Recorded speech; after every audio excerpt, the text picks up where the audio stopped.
Hey, oh, really? Really? Really, Canon?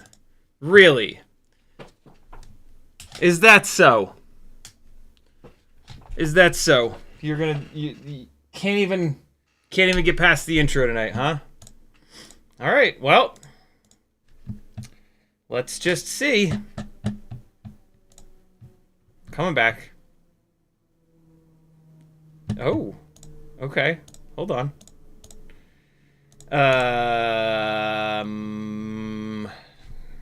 Today is today the day? Now there it goes. What's up, friends? My name's Aaron Ciotti. Everybody calls me Ciotti. Send hate mail to Canon and tell them to fix their effing software.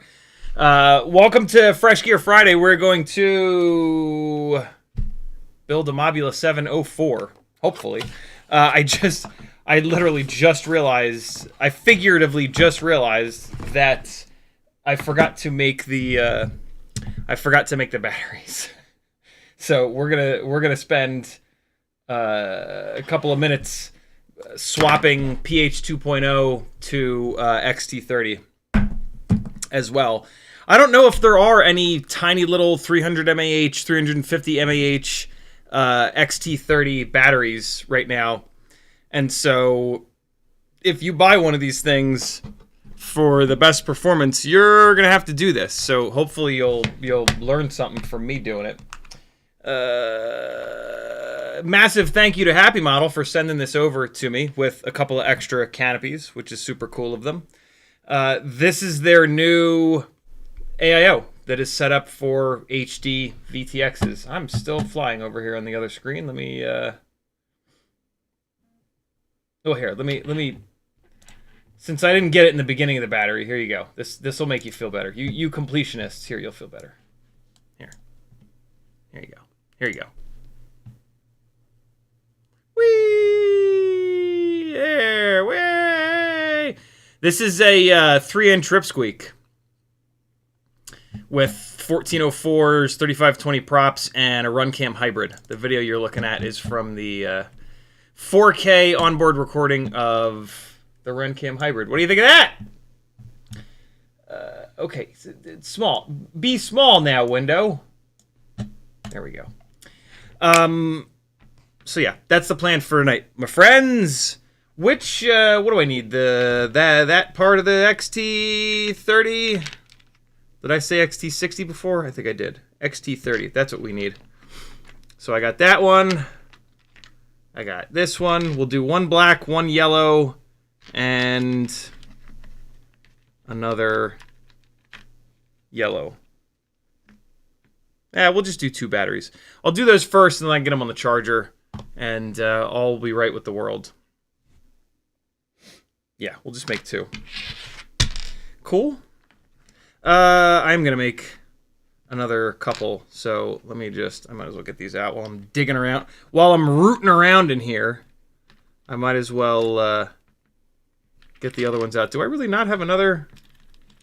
What the hell? I only have that one? That's weird. I'm going to make 4 of these batteries. There it is. I knew I had to have another one. 2 black, 2 yellow. Fantastic. If you've got, if you have the opportunity, and you've got 2 of the same battery. Oh, everything's falling. If you've got 2 of the same battery, make one of them different. I'm going to put a yellow XT30 on one and a black XT30 on the other. And then if you over discharge one of the batteries, or just in general, in life, the batteries will be unique. And then maybe you'll remember, like, oh, I just destroyed the one with the yellow plug. You can just take a marker and put a X on one and a Y on the other. Don't do that. Put an X on one and a 1 on the other. But yeah, make your batteries a little bit unique, and your life will significantly improve. It won't be significant. It might improve a little bit, but it won't be significant. I can promise you that. Greetings, cretins. Hope everybody's doing all right. I know many of you aren't. And it's only gonna get worse from here! Oh my god. I'm struggling, for the record. I'm really having a hard time. But what can we do, man? We are in it now. Best of luck to us all. We are gonna need it. So that's sort of the plan. Cool. I'm gonna do, I'm tempted to do, let me try test fitting these green GNB 350s again. Why do they have to be so wide? What the hell? Can I put them in vertical? No, you can't put them in vertical. Yeah, see, like they go, but it's like I can see that it's flexing the battery, but yeah, no, I'm not gonna do that. I'm not gonna do that. We will have this Emax 350 2S. And then I've got 2 of these GNB 300s, and that's... Oh, no, hey! I've got a Talon, an old school Talon 300. I think this one's kind of loose, though, isn't it? Yeah, it's a little bit loose. We won't do this one. We will do these 3, and that's just fine. So, yeah, we'll mess around with that. In the chat, Cheetonian was first, Islander FPV was next, Curtis Hayes, Rockcrawler, Bora, Jay Deegs, Louie, Frank Nicholas, Troy Prelog, Matthew, Nitrous Chimp, Bob Bruce, Raf FPV, Uriel Mikhail, Brent Anderson, Sloppy K, Green Thumb, Northern Tier, 661, Alley Cat 70, 661 again, Brandon's Baked Beans, Brent Anderson, Cheetonian, Islander, Weber, Crom, Anonymous, Arcs, Alexander, CXB, Steve Sims, Jimmy Sprinkles, that's a good one. Uriel, CXB FPV, Rays, Gusto, what's up everybody? If I missed you, that sucks for you. You must feel like a jerk. Don't feel like a jerk. It's my bad. I didn't do it on purpose, I swear. This AIO comes with, what are these grommets on here? Let me push this AIO up and out and see what these grommets are. This is also a new Happymodel frame. So this AIO comes with regular thickness, like just standard grommets, I don't know if that's gonna clear, man. I mean, I would have to assume that it will. But we might need to switch the grommets out on this Mobula7 HD. If you buy a Mobula7 HD, it's probably going to come with the VTX, and they'll have, again, in theory, done this for you. When you buy your O4 air unit, it's going to come with grommets that are thicker on one side than the other, which is important. And so the question becomes, is this VTX going to sit far enough away? Farts. Far enough away from the AIO that it doesn't cause any issues. And we're going to look at that first because... So I call that packaging. If you ever hear me talking about like the first part of a build process, which is kind of like packaging everything together, that's what I'm referring to. They talk about that in the car world. You know, you got a team of engineers that like you design like the outside of the car, and then you have a space on the inside of the car that you got to put all the stuff in, and that's called packaging. And so that's what we do first with builds, to make sure that stuff is going to fit, to figure out if we have everything that we need, to kind of brainstorm and see what, like with these builds, it's actually really important because we want to put the AIO and the VTX as close together as possible. And so you can rotate the AIO, you can also rotate the VTX.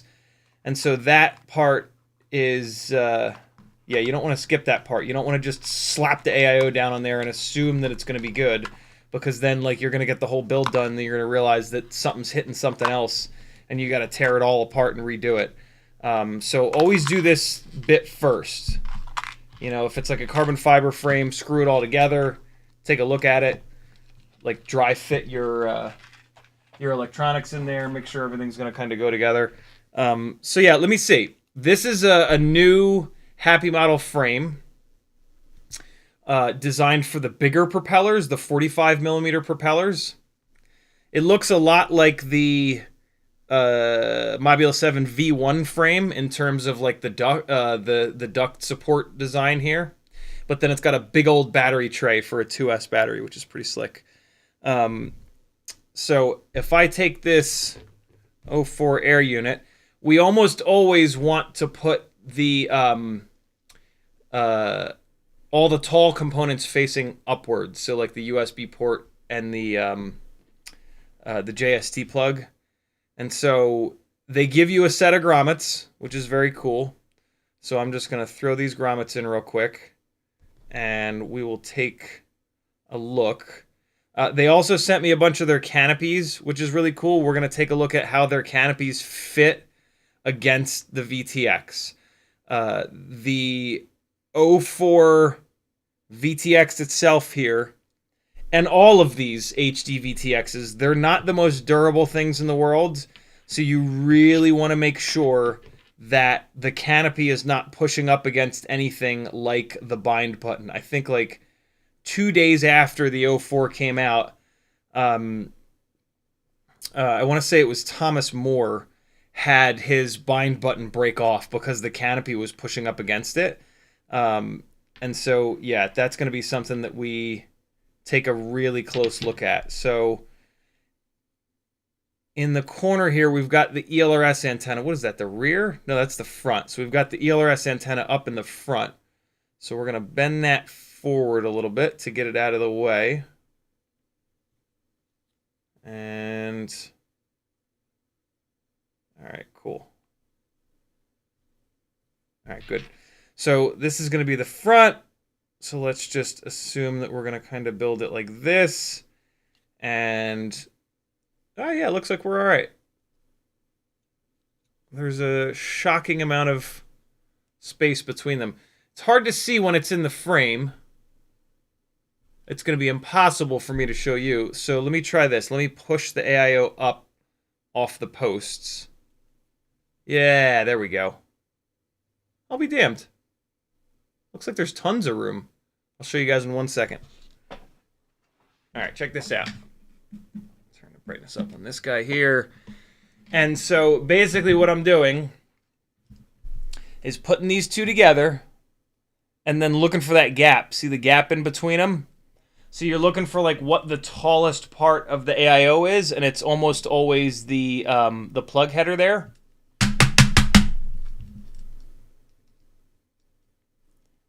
And as you can't see, because Logitech can't do anything right, hey, just as I say that, what you can kind of see there is that we do have enough of a gap between that tallest point on the AIO, which is that plug header, which you can clearly see, and then the bottom of the O4. So this is actually going to be totally fine. I'm pretty surprised. Usually, on the walk snail builds, I have to run grommets here that are taller on one side than the other, and put the tall part of the grommets facing upwards on the AIO, and then put the tall part of the grommets on the walk snail VTX facing down. But DJI did a really good job with their VTX making the bottom, well, just one side of the VTX very flat. See how they put like all little short components on this side? That's really, really nice of them. That really does help us quite a bit. Walk snail did not do nearly as good of a job. There are tall components on both sides, so that forces us to have to kind of boost the VTX up a little bit more. So yeah, this is pretty cool. I'll play around with the rotation of the VTX in a minute here, but I couldn't help but want to see, because I had a weird feeling just now that we might not, that I might have to pull it all apart and get those grommets out, which I was gonna scream and yell about, but it looks like we're okay. So yeah, let me get caught up on the chat here. Hey, if you want to talk directly to me in the chat, all you got to do is type CiottiFPV. If you want to support me, all you got to do is go over to CiottiFPV.com and just click all the things. Thank you guys all so much. For a bunch of people have either joined Patreon lately or changed their tiers. Thank you so much. Super, super, super helpful. Patreon helps me the most. It's the best way that you can support me. You can join for only $3 a month. That's like 10 cents. That's like 10 cents a day. It's like 7.5 cents per hour of live streaming content that I do. Well worth it. It's the only way that I can continue doing this full time. Etsy has some really fun stuff and more to come. Fiverr, you can work one-on-one with me to really get all of your questions answered very specifically. I do as best as I can to just dump all my knowledge into these live streams, but if you really want to understand this stuff, when we work one-on-one, I explain it in one way, and if I don't feel like that's totally clicking with you, I'll explain it in a different way. And like I can explain this stuff in like 2 or 3 or 4 different ways until you really understand it. And just like being able to, you know, have something explained and then ask a direct question and then that gets explained and ask another question. You can hook your builds up while we're doing it. Like there's all kinds of advantages of working one-on-one with me through Fiverr. If you really want to learn quickly, this is how to do it. Teespring's got some fun shirts and other random apparel. The newest thing up there is actually a beanie hat. PayPal if you want to support me directly, but you don't want YouTube to take 30% of your super chat. And then lots of affiliate links. Change your bookmarks, change your auto URL bar suggestions over to someone's affiliate links, and they will keep making content for you to watch for free on YouTube. Amazon Get FPV, Pyro Drone, Race Day Quads, Newbie Drone, We Bleed, Beta FPV, FPV Cycle, Hasingi, Oh My God, Brain 3D, HD0, Flywoo, Emacs, Banggood, Camera Butter, and AliExpress. If you go to any one of those websites and you remember to click my affiliate link at any point before you check out, I will get a small percentage of that total order. After you check out, it wipes the affiliate link out. So that's why it's nice to replace your bookmarks to all these websites with someone's affiliate link, because you have to refresh it every time. It also clears after like a couple of weeks usually. So you can't just click all the affiliate links now and you're good until you order. So yeah, if you use bookmarks, swap them. If you just type the beginning of the website into the URL bar and it automatically suggests the rest of it, you can remove your current suggestion for these websites and then just hit my affiliate link a few times in a row, and that'll tell your browser like, oh, you know, he really likes going to this very specific FPV cycle URL, and then when you type FPV for FPV cycle, it'll guess my affiliate link. You hit enter, away you go. Cool. I've got a little bit of a mess over here. Let me just really quickly clean this up because it's bothering me. There we go. You go there. Greetings, cretins. 661 says, so do you have goggles that support O4 yet? Yes, one of you beautiful bastards let me borrow a set of goggles too, which I've not turned on yet. So God only knows what that's going to be. I assume that I'm going to have to update this thing, but whatever. We'll just dive into the build. We'll get as far as we can. Lately, there's been a lot of questions, so I'm not banking on like getting through this entire build tonight. I also have to build the batteries. I just want to get this process started. I'd really hoped to get this going, to get this started yesterday and at least do the batteries yesterday, but I'm just really struggling right now. Like anytime that like the time that I have outside of these streams, like I'm really having to take care of myself and rest a lot, or because I can just feel a meltdown on the horizon, and I really try to not let that happen at this point. So yeah, we're also doing mailbag tonight. Forgot about that. Got a box from well, you'll see. Got a couple of boxes for us to open up. So yeah, that'll be fun. But yeah, if you're struggling as well, you're not alone. I wish there's anything that I could say that would make this any better, but there's nothing. It's just gonna be fucking nasty.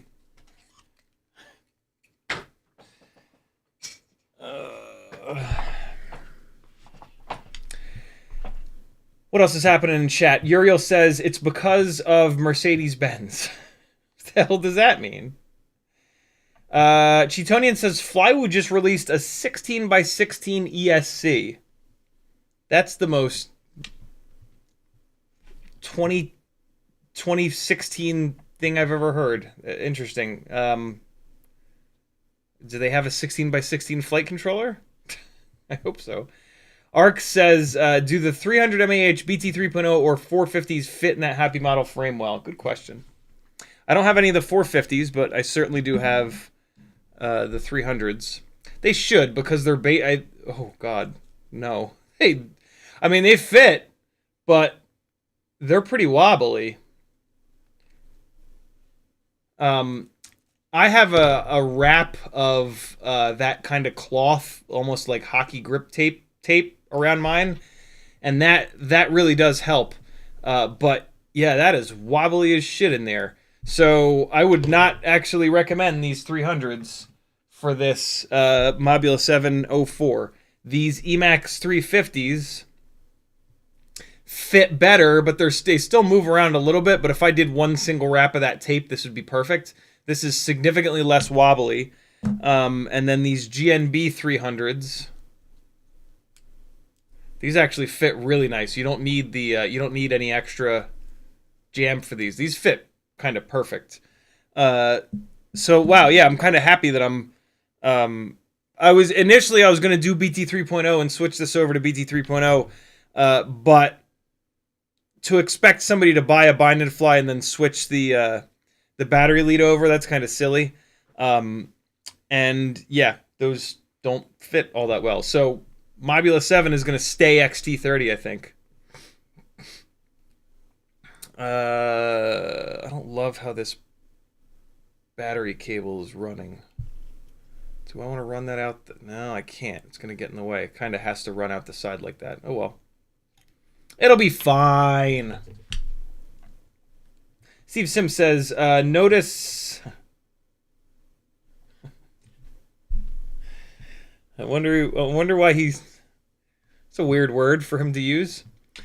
Notice this is not a challenge, but CiottiFPV has managed to hit the limit of BT2 with 15 amps. How many amps would a Mobula7 2S hit with no limits? Where are you? BT 2.0. Where are you getting that info from? BT2 15 amps. BT 2.0 15 amps. What if I Google search that? It supports 9 amp continuous current, 15 amp burst. Look at that. I'll be damned. I never read that spec. When they say burst, they're probably referring to like a 2 or 3 second burst. A, we never sit full throttle for that long. B, the battery, none of these batteries will push 15 amps for more than like a half a second at full throttle. So that's probably a pretty, yeah, here it is. That's probably a pretty loose number there. That's interesting, though. I've never had a BT 2.0 connector show any signs of getting too hot, and so I think we're good to go. Good call, though, Steve. How many amps would a Mobula7 2S hit with no limits?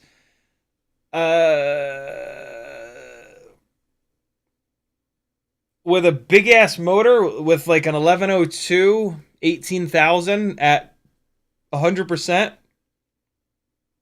I wouldn't be surprised if we could get to like 20. But again, none of these little batteries are going to be able to maintain that for more than like a split second. So I don't think that's something that we have to worry about. I love that. I love where your head's at. But yeah, the batteries just don't. They don't. They sag like crazy. These little batteries just are sag monsters. Uriel says, my constellation is still a problem. Raise FPV says, what's up? Islander FPV says, Happymodel is calling that frame the M80 for 80 millimeter. I call it the firecracker frame for my favorite childhood firework, the M80. M80s used to scare the shit out of me, man.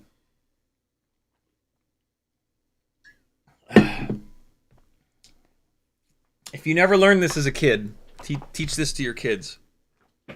Never light a firework, especially like an M80 or bigger. Never light it and then wind up and throw it. Because if you light it and the fuse goes fast, when you're winding up to throw it, it's going to blow up right next to your ear. You throw out. You light it out. That way it's only ever going away. You know what I mean? Don't blow your fucking hands off, people. M80 will do some goddamn damage. M80 going off in your hand will fuck you up. I don't know if you'll like lose fingers, but it will not be a great day, and it'll probably be a hospital visit. I wouldn't know. I don't know if I've ever set off an M80. I've had friends that have, but I don't know if I've ever actually lit one off. Layman Board says, have you heard of other people having the O4 light powering off on whoop crashes? I haven't. I get this almost every crash, even very light crashes. What the hell is that about? What are you powering it off of? Are you powering it off of a BEC? I wonder if technically it could be the Bing Bong. Cheetonian says, don't put the chip directly above that port. If it hits, it's bad. What chip? There's like a million chips on here. Ah, the main chip. Yeah. Yeah, we'll see. The main thing that's going to have the biggest effect on the rotation of this is going to be the canopy and kind of the antenna a little bit. Gotta make sure that the canopy is as far away from things as possible, like the USB port, so I can kind of already see that I don't necessarily want the canopy like this. The rear of the canopy is a lot wider here than like the sides, and so I think I'm going to want the sides, one of the sides next to the USB port. Well, it looks like it comes. It looks like no matter. Yeah, we'll see. We'll see. It's also going to have to do with like the length of this cable and the length of the cable that goes from the AIO to the VTX. You know, luckily the flat bottom part is going to be on the bottom. So we've only got 4 options. 1, 2, 3, 4. And we'll take a look at cable lengths and whatnot in those 4 orientations, and then it should be pretty easy. Public service announcement: if you get an O4 light, the part where the cable connects to the camera is very weak. You need to run a bead of E6000 around this so that you do not break it. I've already done this. It's this joint here between the bottom of the PCB and the cable connector.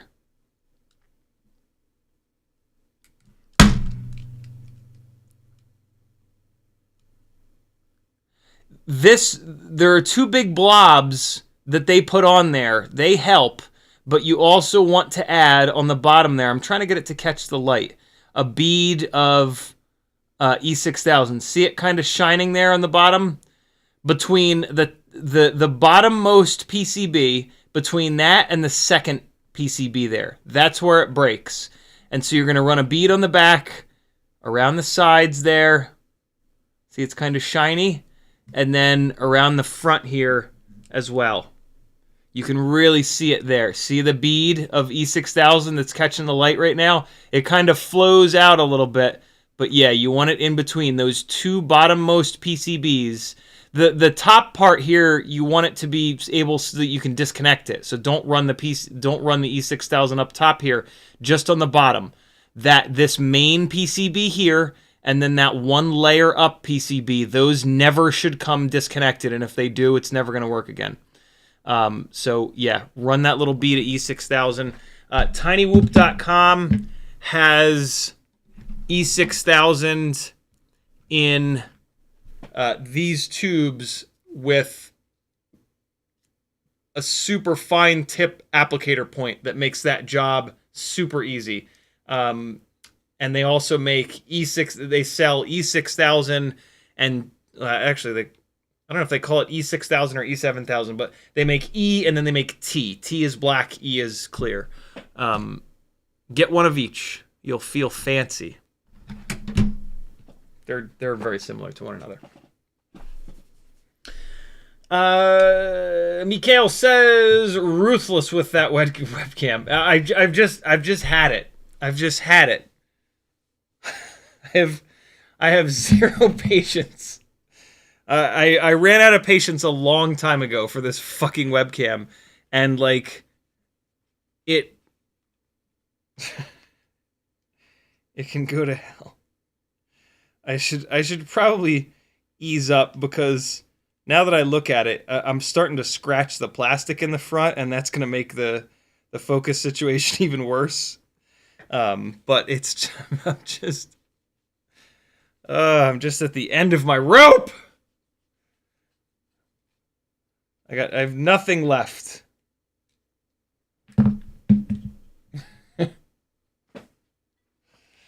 G-Tonian says, I think the safest orientation is having the black goop above the USB port. The black goop above the USB port. What USB port? So this is the Happymodel AIO, and it has the new Happymodel AIO. It has a regular USB port on the bottom.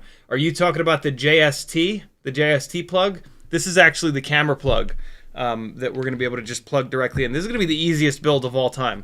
The hardest part of this build is going to be putting an XT30 on these batteries. Wit says, do you do builds for others? I do not. I hate building. I have about 15 builds that aren't done. And so, yeah, like, I have done builds for other people, but I charge $100 an hour, and they usually take between 4 and 8 hours. And so immediately 99% of people are like, never mind. But every once in a while, people that have enough money and want something that's like absolutely perfect, will, yeah, pay for it. But I really, really don't like to do it. Striker says, what do you think would be a good size for something for smaller spaces like a large front yard or park? I was thinking 2.5-inch toothpick or maybe 2-inch 2S whoop like a Mobula 8. My favorite at the moment is all of these 2S 75mm builds. They're just so goddamn good. So good. And there's a ton of live streams about them if you want to dive in. Uriel says, you're not alone. Dave S says, I've got a Mobula 6 bind and fly, swapped out the crap JST for BT 2.0. Same difference. Nice. YouTube just did the thing. Scrolling back up.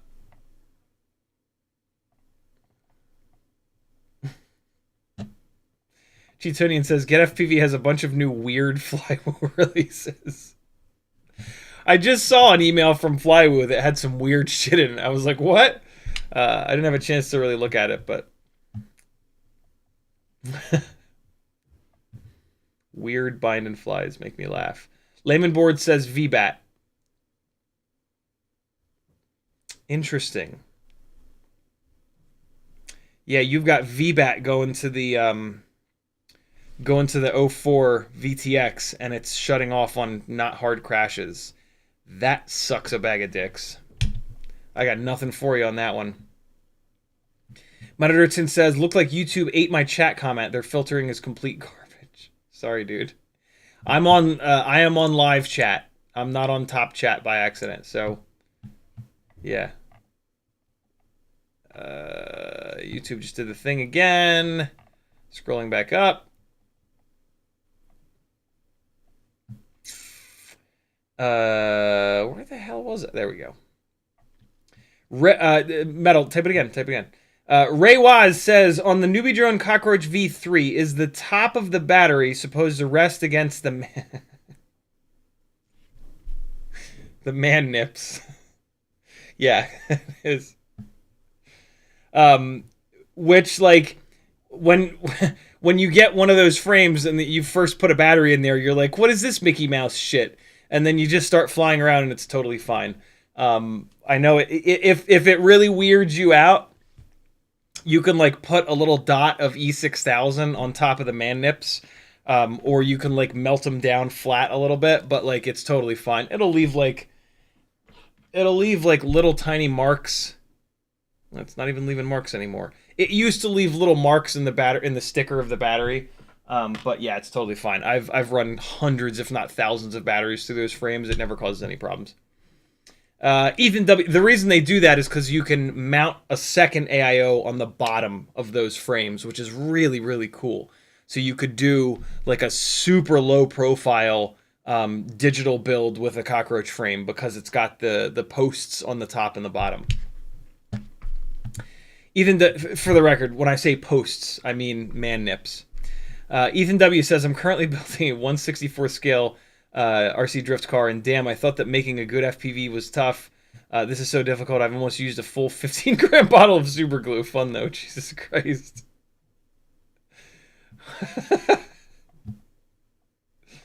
It's a lot of super glue. All right, cool. I'm caught up on chat. Let's dive in to this. First things first, let's make these batteries. I got a couple tips that you'll need for soldering XT30s at some point in your life. The main tip with XT30s is just to understand that they will melt. They look like they're pretty solid, but they really aren't. And the one that's much more susceptible to this is the quad side one. Down in there, those metal prongs are just barely held in by like one thin piece of plastic. And so if you solder up to this, those pins can very easily move around and then it'll never plug in again. The solution to that, whenever you're soldering XT30s, is that. Plug the male into the female and solder it like this. I'm going to do this today, even though I don't really need to. because the female ones here, the metal pin is like totally encased in plastic here. But you can still push the metal pin out of there, and that's still a bad thing. So always, whenever, even XT60s, you want to do this same thing.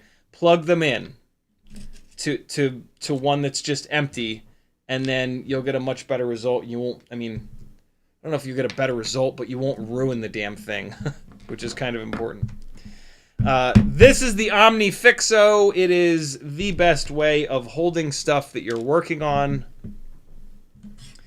And so, which side? We're doing this side. So, the one thing that I really like to do is rotate the little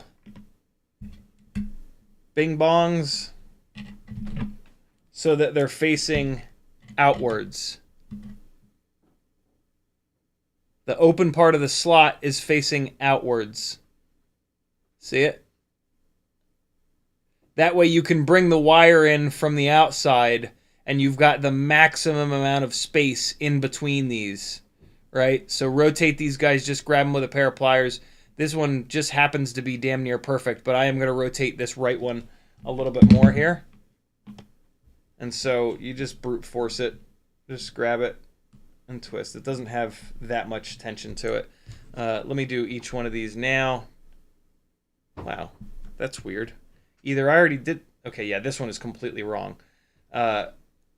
So let's grab this, and as you can see, it doesn't take much force to do that. Make sure that you're not pulling it when you do that, though. These metal pins will absolutely come out of the plastic.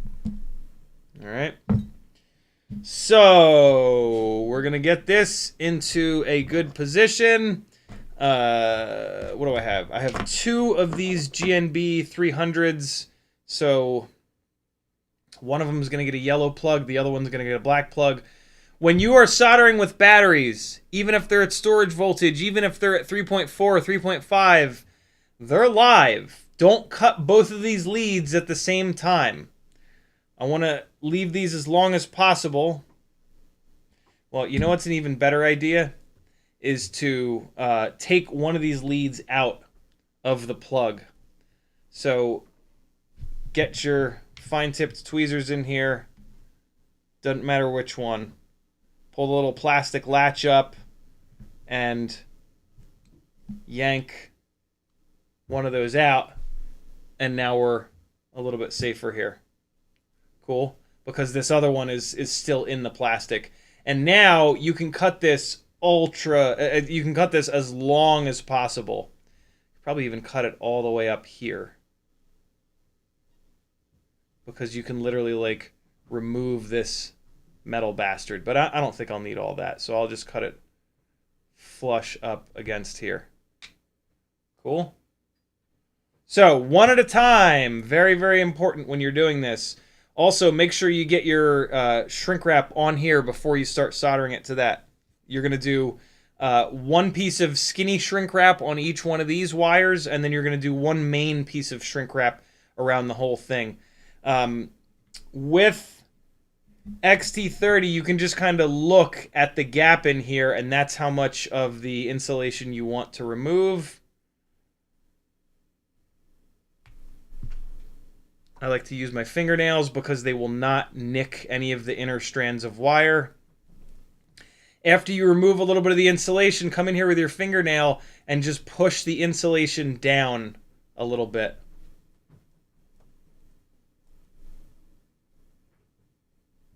That way when you get it hot, it doesn't shrink down and then you have a big area of wire that's exposed. You want to try to have the insulation butt right up against the joint that you're working on. And so now you can literally just hold it up here and see if you pulled off enough. I did not pull off quite enough of the man. I gotta put the nerd goggles on for all of this small work. These are the nerd goggles. You can see what you're doing, and then you'll do good work because you'll be able to see what you're doing. Wish I had a more interesting way of explaining that, but I don't. Helps to see what you're doing. All right. And I'm just putting a little, since I already kind of cut it. I just wanted to put a little dent in there. Yo, so Florence Azalea and I have been watching Batman. What's the Batman with Bane in it? Batman Returns, I think. Over the last like week. She's 14 years old, so she has about 30 to 40 minutes of attention span before she sees something shiny and runs away. So we had to watch it in phases. I forgot how good that movie is. Holy hell. On XT30s on the side, I think it's with XT60s as well, it's engraved in the side whether it's negative or positive. There's a little minus here. If I flip it over, there's a little plus on this side. So I'm going to hook it up here. I just stripped off a little bit more, and yeah, it's perfect. And so the XT30 and 60, if you have nerd goggles on, you will see that it's not just this part, but it's like this on the bottom of that. And so you do want to try to get the wires into the hole.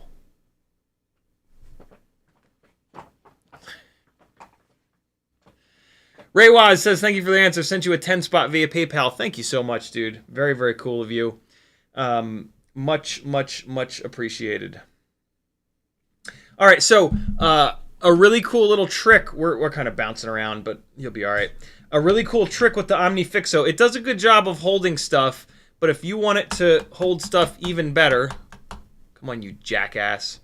If you want it to hold stuff even more firmly, take one of the other arms and just connect that. And they can support each other, and now it'll hold it.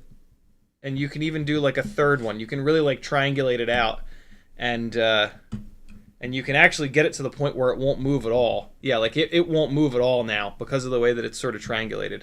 And so we want to be going to, yep, this side. We're going to take these wires and just twist them up a little bit because we want to try to get them into the little hole. If you can only get it, if you can only get them into the part that's open like this, that's fine. That's a pretty good connection. But if you can ever get them all the way down inside there into the hole, man, it's super strong when you do that. It's strong in the hole, my friends. Don't forget your flux. I like to put some flux here. Let me get the nerd goggles back on so I can see what I'm doing. I like to put some flux here, which when you put the cable in, it's going to force it down in there, which is kind of nice. And then you can also put some flux on the cable itself, on the exposed bits of wire. One of the things that I'm going to do here that I don't really love doing is I'm not going to tin this. If I tin this wire, it's going to be too thick to get down into the inside the UFL. XT60 rather. And so I'm just really quickly kind of spreading the flux around here. Because of the fact that it's open like this, I've got a spot that I can push the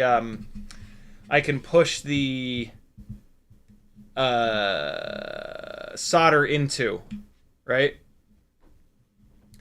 And so let's get this set here. All right, so just get this OmniFixo just right.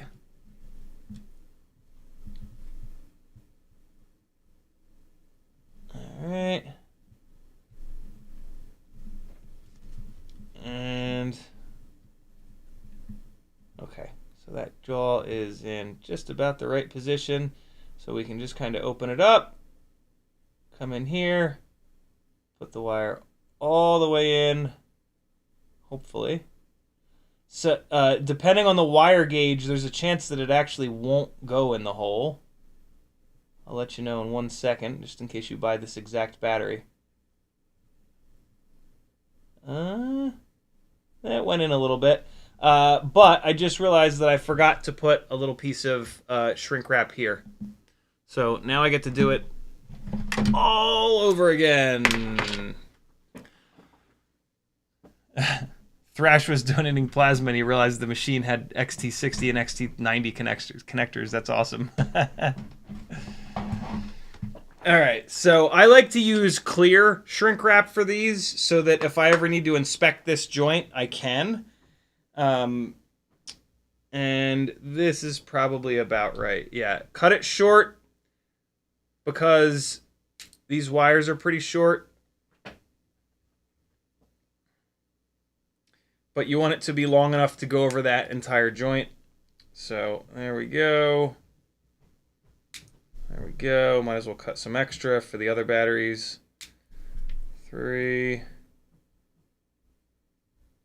4, and then 5, 6. Those are too short. This is pretty shitty shrink wrap. It's like really, really outrageously thin. But that's fine. This is not like this is not an area that's going to get a lot of abuse. We just want to isolate it. God forbid something gets in there and tries to bridge the two together. Know what I'm saying? Layman board, I'm trying to get it in the hole, man. I'm trying my best. It's hard. It's hard sometimes. All right, so I'm going to try to not get flux all over this. Hold on. I'm sitting here like, man, I can't see what the hell I'm doing.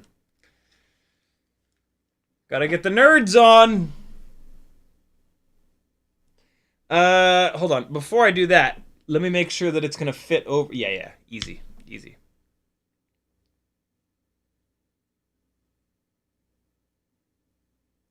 All right. Cool. So there we go with that. And so now let's just get this going again here. And kind of angle it downwards a little bit. A little twist. Yeah, this wire gauge is just barely big enough to get it, small enough to get kind of in there. That's not like all the way in the hole, but it'll be all right.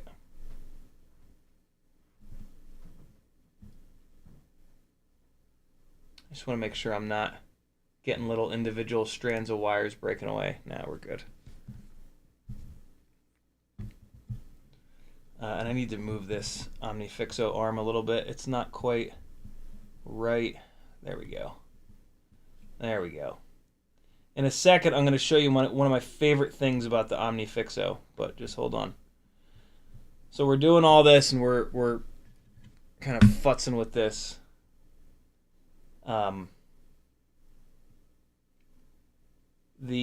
normal helping hands are on like a big metal base, and the arms are really long.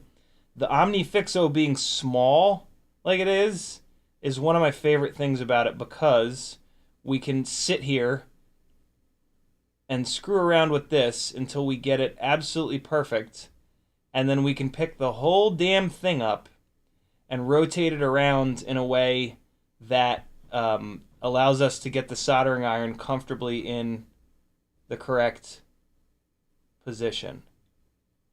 So like right now, it's perfect for me being able to line this up, but it's not necessarily perfect for me to get the soldering iron in there. But that's okay. So I got that. That's looking really good. All right, now I can take the entire thing and pick it up and turn it so that I can bring the soldering iron in and bring the solder in like that. That is the magic of one of the magical things about the OmniFixo. So we've got the joint fluxed. We don't have it tinned, but I did that so that I could get it into the little cup at the bottom of the XT30. Because of the fact that I didn't tin it, we're going to slow everything down. We want to make sure that we give it a little bit of extra time for everything to heat up so that the solder flows between the wire and the gold-plated cup thing. So soldering iron comes on one side. That puff of smoke is the flux burning off, and now we're going to add solder, and we're going to be patient. Add a little bit more. We don't want to add too much, but the joint is going to get shiny once we've added enough solder, and that was plenty of time. You can actually see the solder start to flow. Like when you first add the solder, it'll just sit up on top of the wire, but then as the heat kind of permeates, the solder will all of a sudden flow down between the wire and the little gold-plated cup thing. And so let me try to show you that real quick.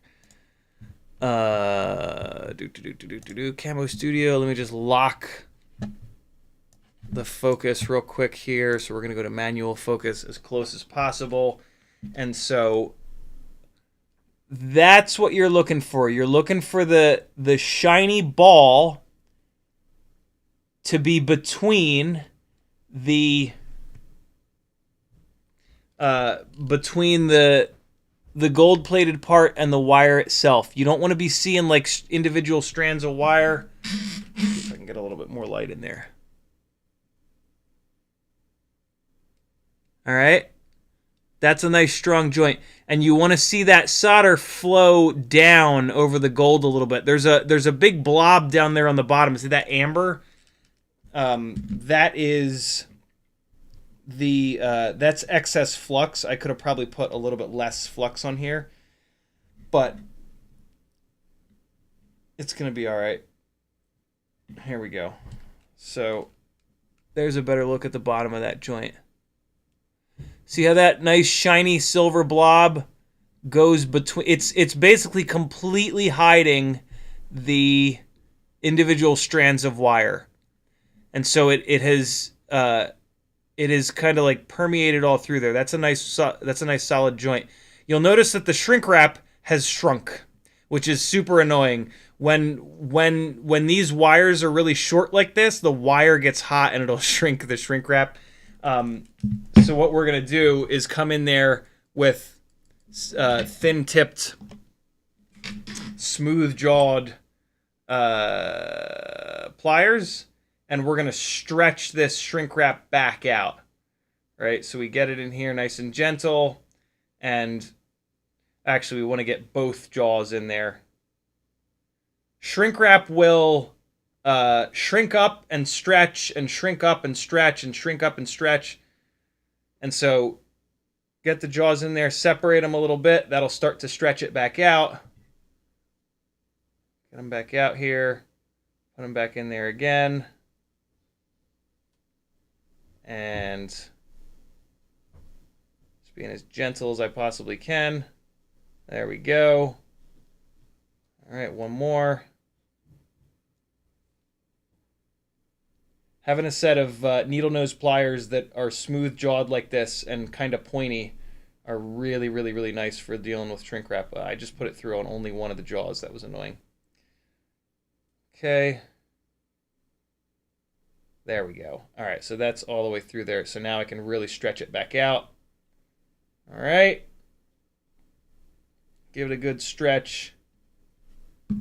And see, so now I can move it again. And so now I can put it up over this joint to insulate it, and then we'll shrink it right back down.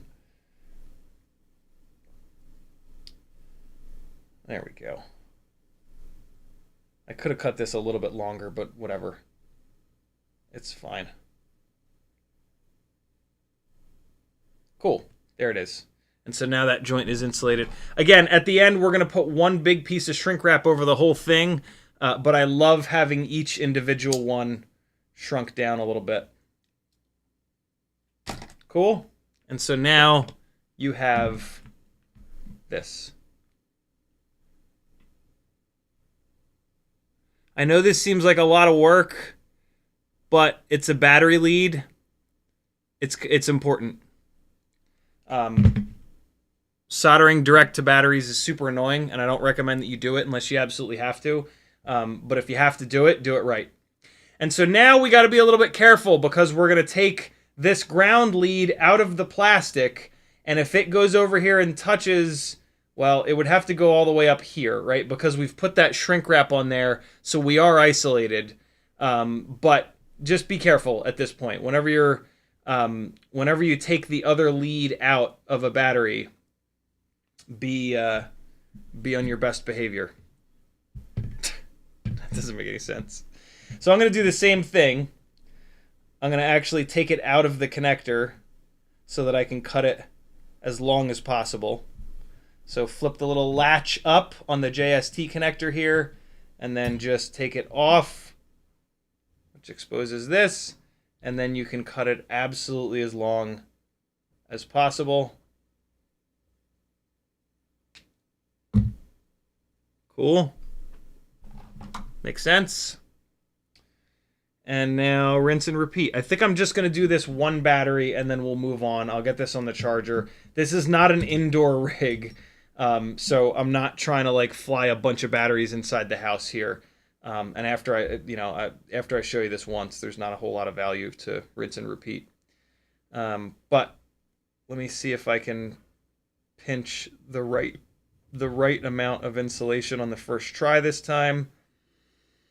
I think that looks about right. Let's see. Pull the insulation back. Right, these soldering tips apply to pretty much everything that you're doing.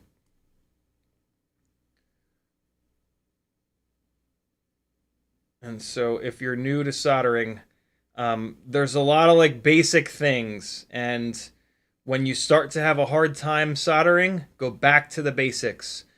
As you get better at soldering, you'll be able to kind of skip those basic things. But if you're doing small work or just difficult work, you got to go back to the basics and you got to do all of the basic stuff. That's going to make it a lot easier. Flux everything, get everything perfectly in like the right position so that you're not having to contort your hands or soldering iron or whatever in a weird position. Like you gotta do everything sort of just right. The more difficult the work, the more important it is to kind of do everything just right. All right, nerd goggles back on. Let's knock this out. So now we've got the ground side. Put this in OmniFixo here, get this out of the way, and all right, so I need to get close to this so that I can see what the hell's going on. All right, so shrink wrap. There we go. Push it as far down the wire as you possibly can to get it away from the heat, but it's with leads this short, it's worthless. It's going to shrink up, and you're going to have to stretch it back out. It's just the name of the game. Let's get some flux going. A little bit in the cup here, and then a little bit on the individual strands of wire. All right, there we go. Okay, and so now we got to get this wire into the XT30 just right. And now it's actually a little bit harder because the other one is in there. So be as patient as you can. Let's get the... I'm going to put the OmniFixo here. Yeah, this is difficult. We'll get it, though. Deep breaths when you're doing this shit, man. It's frustrating. It's frustrating for everybody. But it's worth it to do a good job. All right, there it is. And in.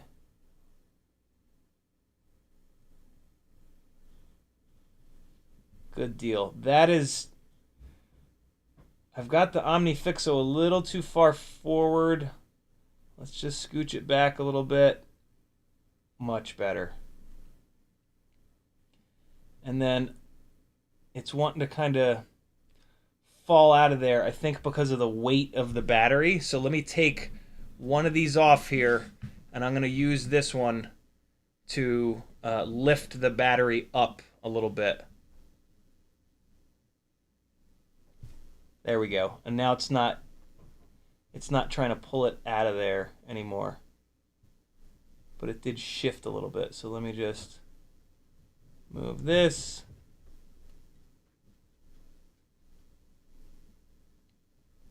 This is what you should be spending the majority of your time on right here. The majority of your time should not be spent with the soldering iron in your hand. This needs to be perfect, and then the soldering iron comes in quickly just to provide the heat. This is the most important part right here, though. The better the prep, the better the soldering job. Like a lot of things, right? It's in the prep.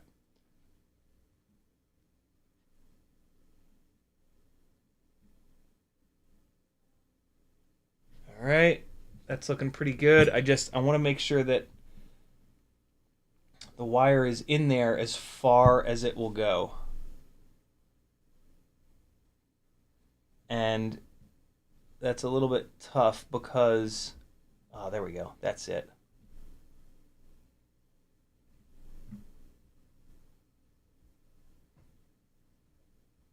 There it is. Okay, perfect. And so now we're going to take the whole thing, rotate it, and now we can bring the heat in from one side, feed the solder in from the other side, and get a really nice joint here. Away we go.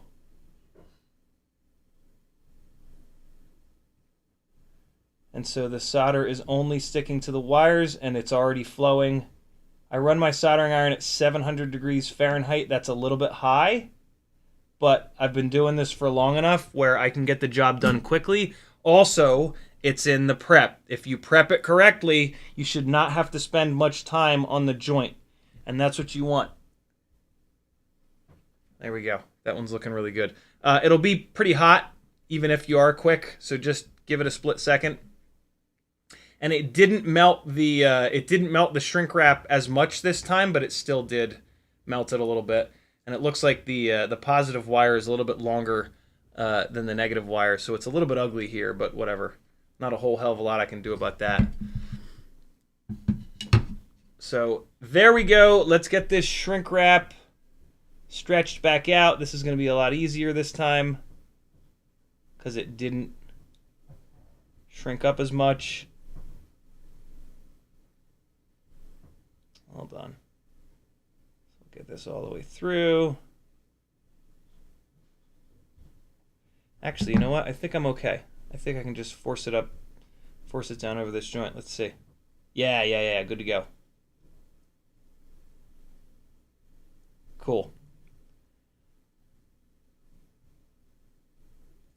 All right. So there's that.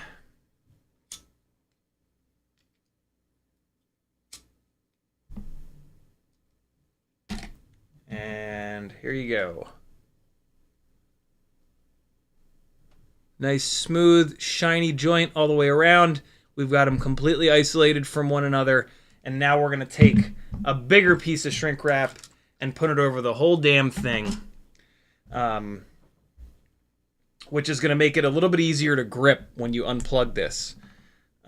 Neither one of these brass collars got pushed out of here or anything like that because I had this plugged in. Having the other side plugged in also acts as like a little bit of a heat sink, kind of. If you catch my drift. So now grab a piece of whatever color that's a little bit too small. This is perfect. The bigger shrink wrap, I actually like to cut it with scissors so that you don't get a seam in it, and you don't want this to be very long. So just about there. All right. And so we're gonna go over that, just like that.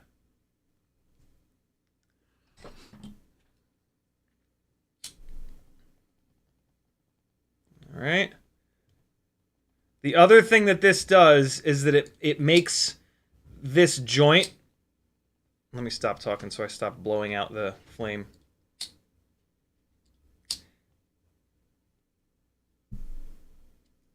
It makes those joints that you've just created a little bit stronger, so that when you're bending the battery around, the shrink wrap takes some of that bend.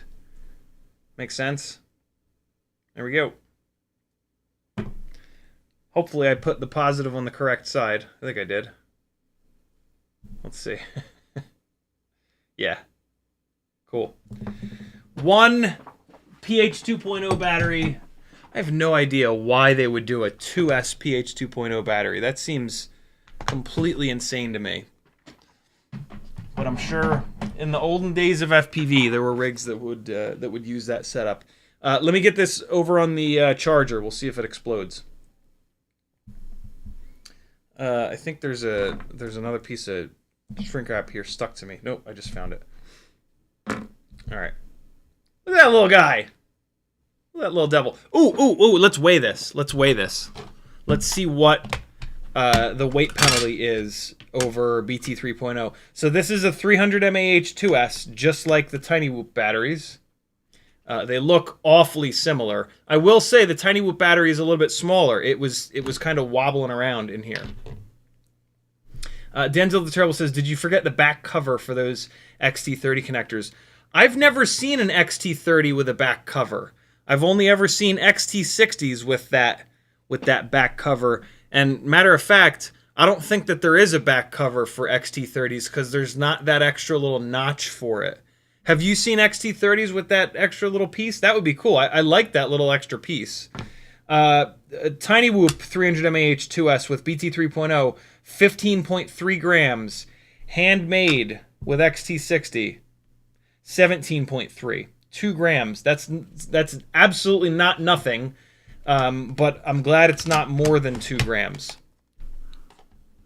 But yeah, Tiny Whoop 300 mAh 2S with BT 3.0 is definitely the way to go if possible. Ugh. All right, hang on. All right, let's see if it blows up.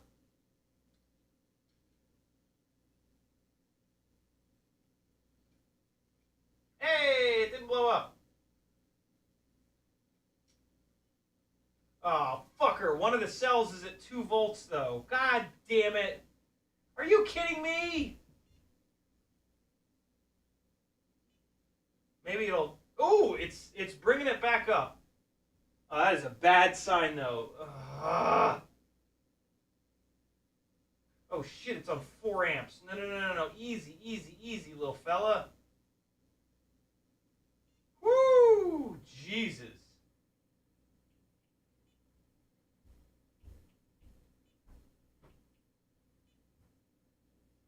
0.6 amps. Well, I'll tell you what. That jump-started that one cell back to life. That's for goddamn sure. That cell went from 2.1. It was like 2.1, 2.8, 3.2, 3.5. I was like, oh, what?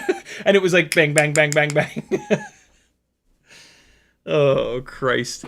Oh, man. Are you serious? That battery's not going to be great. I don't feel like doing... I mean... Yeah, it's already 820. I can't do another one of those batteries. That's fine. All right, let's get going on the actual rig itself. So, since this is kind of sort of a bind and fly, the XT30 is already on there. Motors are already installed, plugged in. All we really need to figure out is what orientation we're going to put this VTX in. So, one of the... Might as well get this plugged in now. Well, so I need to look up the pinout here to make sure that the plug is gonna be correct. So we're gonna go Mobula7 O4, and hopefully they'll give us the pinout.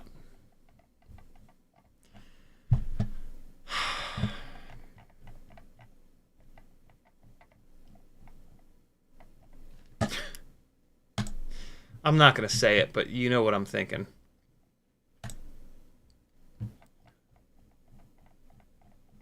Oh, don't you dare. All right, hold on. Flight, what's the name of the flight controller, Happymodel?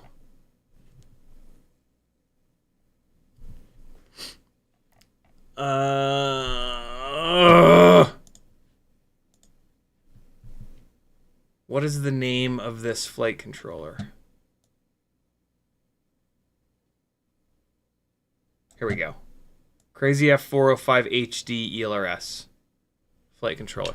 So the reason it's not giving me the pinout is because this is a bind and fly page. So if we search for that flight controller, Crazy F405 HD ELRS. Yep, here we go. Now we can get the pinout on the plug right there. Let me just make sure that this looks the same. Those plugs are there. Yes, this is the right one. So, what do we got? S-Bus ground, RX, TX. So now I'm going to take a look at the cable. I'm going to have to push this AIO up a little bit to get access to this plug header. Doing that now. All right, so there we go. Okay, so battery positive is all the way on the one side there. So on this plug, that's there. The pins are up. Okay, so positive. The main thing that I want to make sure is that I'm sending battery voltage and ground to the right spot. So battery voltage, ground, and then I've got TX1 is white. It looks like RX1 is gray. There's another ground, which they have here on here as like a brown connector. And then that S-Bus is yellow. So the battery and ground are correct on this particular plug that I'm holding in my hand. So I'm going to plug this in to the AIO. And then we're going to do the same exercise on the VTX. This is important. Never, ever, ever just plug this shit in assuming that they gave you the right cable. Because 100% of the time that you do that, they will have given you the wrong cable. Oh boy. This is going to push into that duct good and hard. I might switch out. Well, no, let's build it as it is, and then if we have tune and vibration problems, this is probably going to be the first thing that I troubleshoot. Let me show you what I'm looking at here. So once I have a plug in there, that's going to push into that duct pretty aggressively. All right, see that? And so this AIO is going to be kind of sort of hard mounted by the time I push down on this. The option is to run grommets on here that are thicker on the bottom than on the top. But again, let's just do this as it is. I'll bet you this is how they're shipping the bind and flies out. And we'll see how it is. On the 2G4, the camera plug does something similar. It pushes into the duct a little bit, and the 2G4 is completely fine like that. I don't love this, but let's just build it as is, and then we'll dial it in from there. And so there it is. That's on there. It's not hitting as bad as I thought. It's not like bending the duct in, which is good. So yeah, well, we'll see. We'll see. I'm a little skeptical, but we'll see. Okay, so now we've got this big long cable. Because of the length of this cable, I immediately, well, the cable's sitting up on top. That's going to make this even taller. But like, I immediately want to put the other side of the JST all the way across here so that I can eat up the length of this cable in between. So let's see what that, let's just take a look at that. So if the other option is to run that cable down underneath. Looks like there's enough space, but let's just take a look at this first. And so if I do that, if I put the JST as far away as I possibly can, that's going to make us run it like this. And so let's just see what that's like. So put this down here. Oh boy. I don't know about that.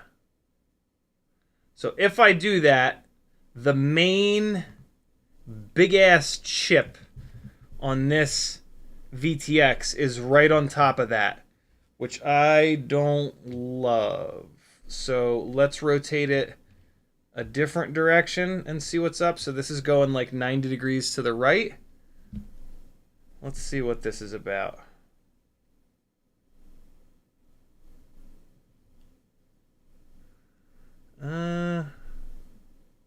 I think I'm going to run these cables under. Yeah, no, the cables being routed up on top like that, that's not it.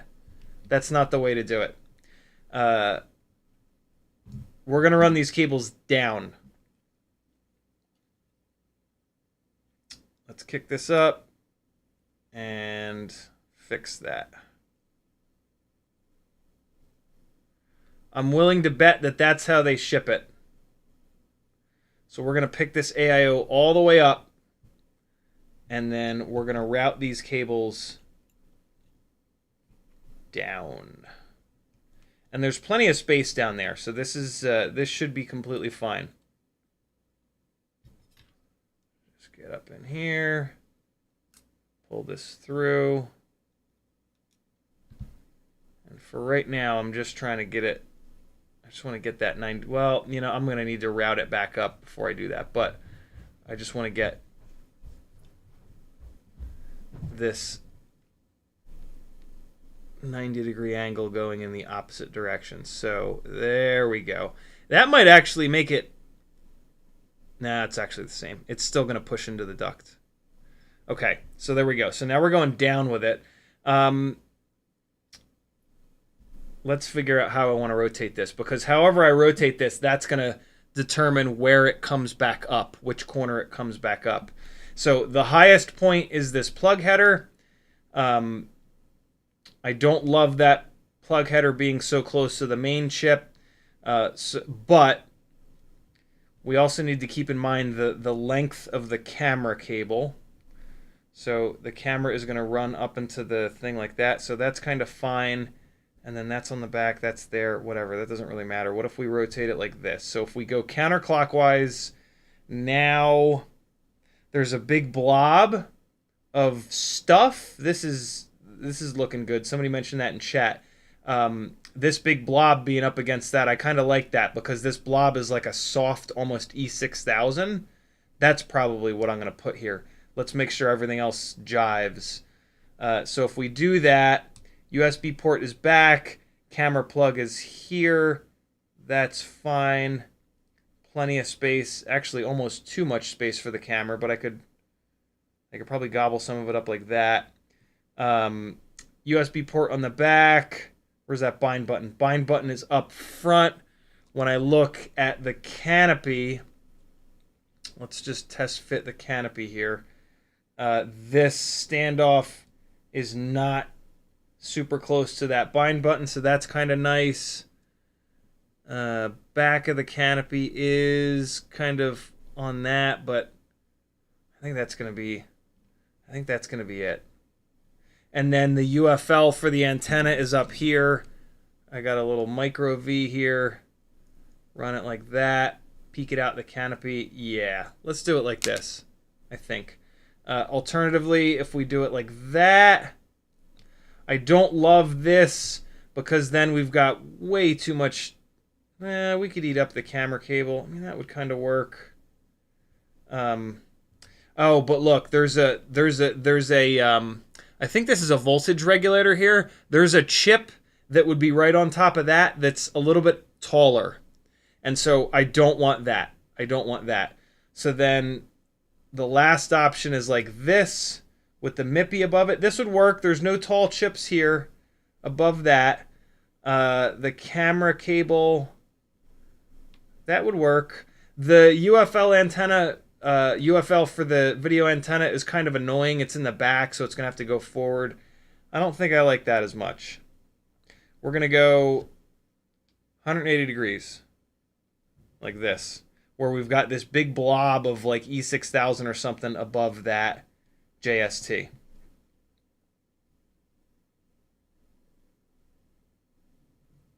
Yeah, that gives me a little bit of smush too there. Let me just check though. Let me do it the other. So there's two orientations that make the most sense. That way and this way. This way I've got a little bit more space, but there's not that nice blob of whatever the hell it is, E6000 maybe, that's going to act like a shock absorber if those two things do hit each other. So I like that. I'm going to do that. So now let's just get this. Okay, so now I need to take a look at where this plug needs to come up. So we've got that, and so it needs to come up back here. All right, so oh, that sucks. That's right on top of the power lead, but it'll be fine. So now we just need to fish this down and through. Make sure that the wire's not getting twisted down in there. And so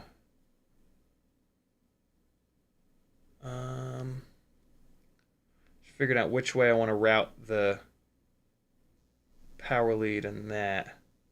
So I want it down like this, and then so like if the battery's in here like this, let's just dry fit this real quick, and then the battery lead is there. It kind of plugs in there. Yeah, that should be fine. That should be fine. The other option is to reverse these two leads, and then that's going to want to put... No, this is the way to do it. Yep. This is the way to do it. Cool. So now we need to check the pinout for the O4. I think there's a little instruction manual in the box, but DJI O4 wiring. Just take a real quick look. I think this is the one. No, that's the Pro.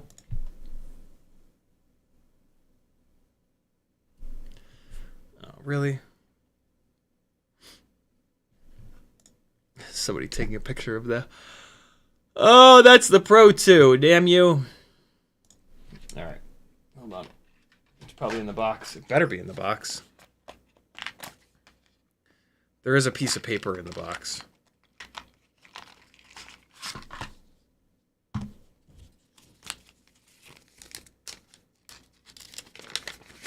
Hey! All right, so we've got...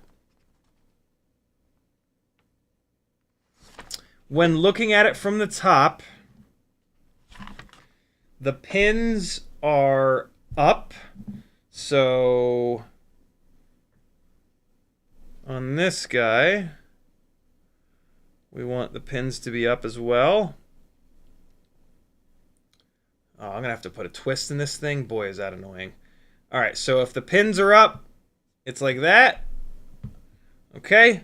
And so we've got from the left to right, we've got voltage, ground, RX, white, TX, gray, another ground, brown, S-bus, yellow. Fantastic. All right, so we're good. We are safe. First time for everything. I don't have to repin this shit. Thank you, Happymodel. Thank you, DJI. Okay. Come on. Get in there.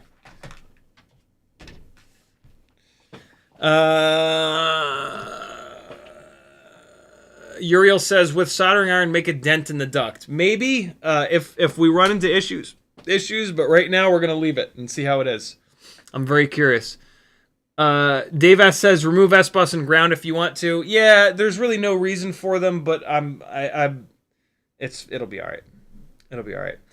So I got to put a 180-degree twist in this wire because of the way that it's going to sort of plug in here. So let's do that. Pins up, and then I'm going to put the little, I'm just going to force the little 90-degree bend into this. All right, good deal.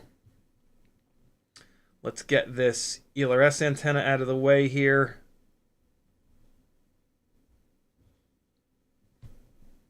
Yeah, that'll be fine. All right, so we're dropping this guy in.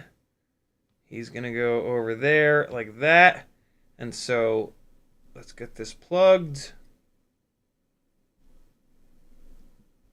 Come on. Awesome. All right. Good. That's buried. And now let's put the AIO back down on the posts. I didn't even realize it was sitting up on the posts. I should have done this before, but we can just use the double stack to kind of push it down. There it goes.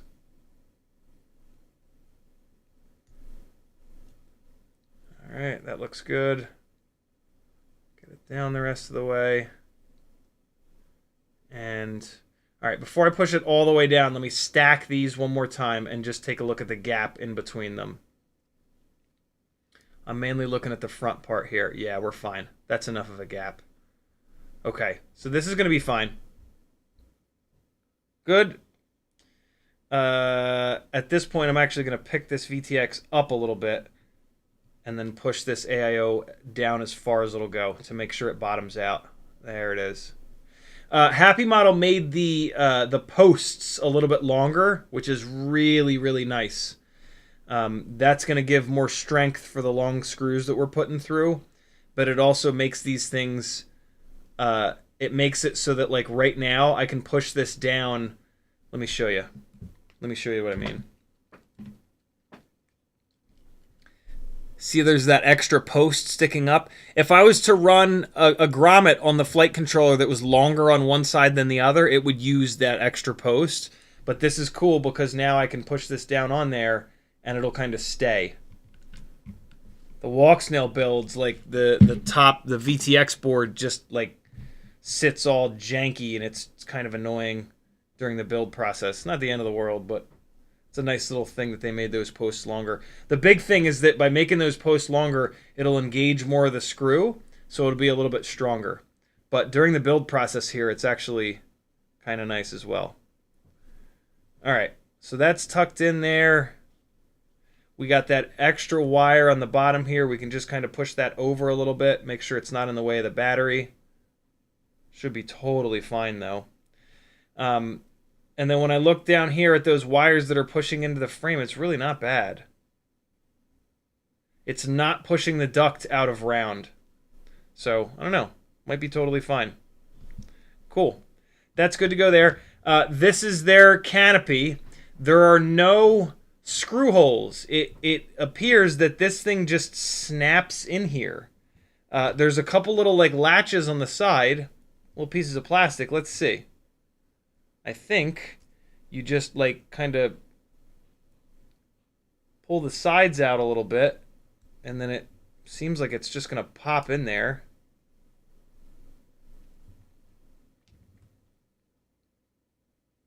Yeah, so you want to pull the sides out like this to get those latches out of the way. But it's a little difficult. You need like an extra hand. But I can probably just mash it and it'll be fine. Being as careful as I can of this here, not to pull on this. Although I got that big B to E6000, so it should be totally fine. I think I'm trying to put it in too far back. I want to push it farther forward. Come on. This canopy looks really nice, actually. I have high hopes. that this will be like the canopy. Ah, look at that. Yep. I just had to, I don't know, push on it. And, I see. Okay, so those latches go, they go back behind? Is that what I'm seeing here? Did the one break off? Hold on. Let me see. It didn't break off, but it folded, which is not ideal. Hold on. Let me take a look. Do I have this set properly? I pushed on it a little bit too hard, I think, and it like kind of folded forward. Let me see if I can fix it. Let's just pull this piece of plastic back here. I'm trying to see if there's like a little grid almost. Where do they go? Where do those little latches go? Hold on. This is interesting. I mean, I obviously have it right because the lens is centered now, but I might not have it far enough forward. Let me try pushing it forward a little bit. Yeah, I didn't have it far enough forward. Yeah. Okay, I see. I see. So the plastic bastards go back behind the rear PCB. And you just got to make sure you don't have them fold forward. This is not my favorite design, but I mean, it'll probably work completely fine. I'm going to show you guys in 1 second, but I just want to get these little plastic latches in the right spot so that it makes sense. Yeah, I don't know how you would, I don't know what the best way would be to get this camera into there without bending those little plastic guys, but I mean, they bent right back and it fits in here really, really nice. So I think it's fine. All right, here's what it is. So there on the left and right are the little plastic latches that I was telling you about. And like when I pushed it in, they just kind of bent down next to the camera, but then I just pulled them back out and now it's totally fine. Cheetonian says, yo, stop and flip the camera. I have the camera in there upside down. God damn it. Why would they? Oh, because the plug is going to push into the board. Thank you, Cheetonian. All right, well, now we get to really stress test these little plastic bastards because I'm going to have to take this out. Oh, it actually comes out totally fine. All right, yep. So it's the first time you put it in that's the most sort of stressful. All right, so there we go. Let's do it right this time. So I think the right way to do it is to slide the camera in like this. Like to push the camera forward.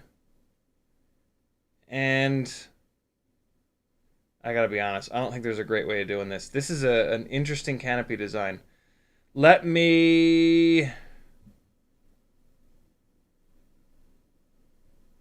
really like fillet this thing opened. See if I can kind of hold it with both my, let's see if that works. That might be the move. It's nice malleable plastic. Like I don't feel like I'm about to break it doing this.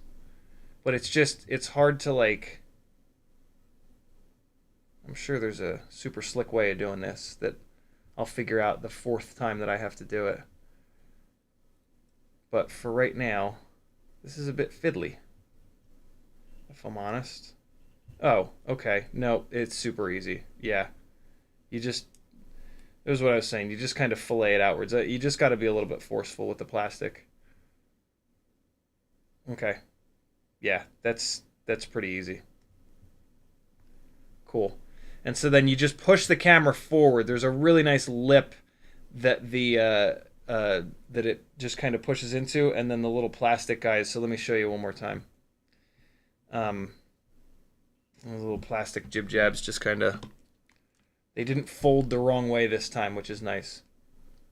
See them?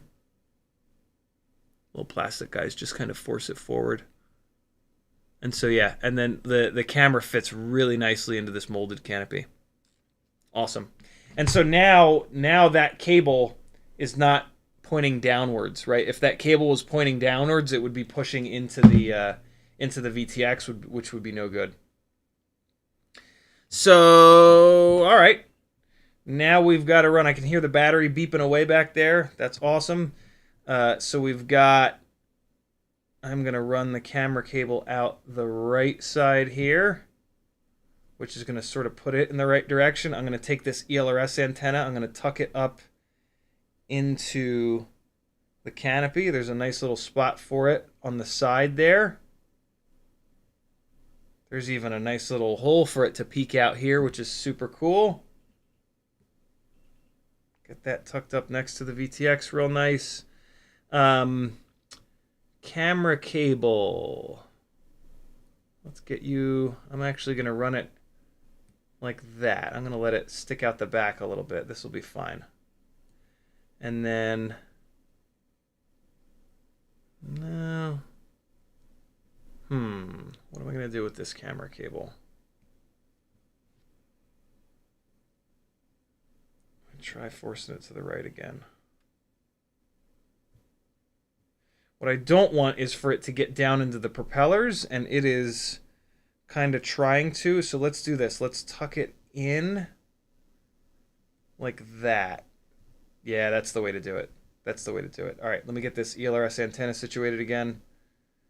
With the ELRS antenna, what I basically just try to do is get it as vertical as possible. And I usually end up running it through the front part of the frame, which is really, really nice. And so that's actually pretty good, the way that it's set up there. I'll show you in a minute. All right, so that's looking good. Let's get the video antenna on here, and we're going to run that through the hole in the top of the canopy. Where is it? Here it is.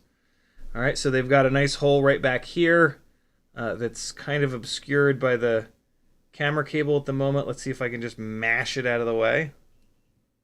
Might be able to. No.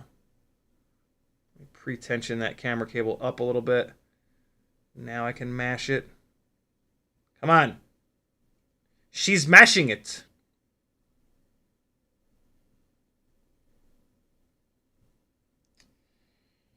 All right. Just get it out of the way a little bit more. Now we'll try to mash it again. Ah! All right, so let's hold this down. We'll run this, and then we'll come back. Ooh, okay. That's a little tight up there. All right, hold on. We might not be running this. Oh, no, we're good. We're good. We're totally fine. Okay, so this is going to go there. Get this ELRS antenna threaded up through here again. Okay. And now let's get this micro V plugged in real quick. Snap that little fella down.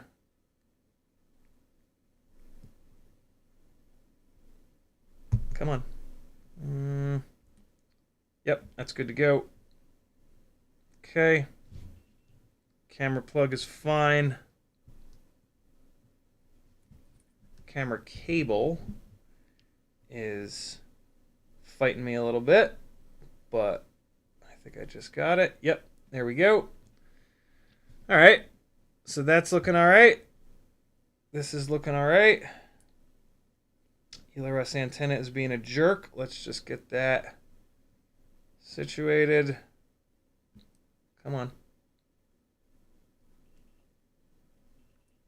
Okay. What's it? It seems like it's sitting up on something. Is it the... It's the ELRS antenna. It's not wanting to go where I want it to go. Come on, you little bastard. Get in there. There's a nice little spot for it to go, but it's like catching. It'll be fine in 1 second. Ready? 1,000. Go through there.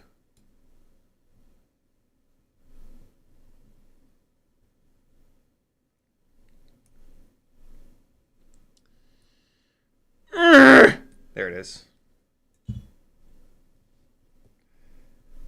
All right. So they give some screws. Let's see what length they are. Why is this canopy sitting so weird? The canopy is like filleted out. Maybe because of those plastic bits.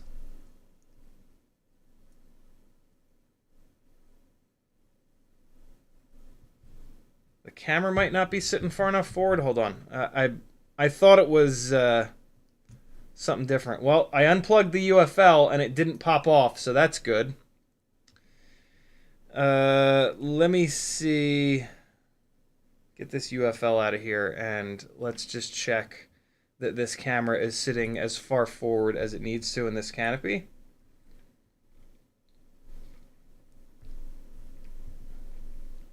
I think it is.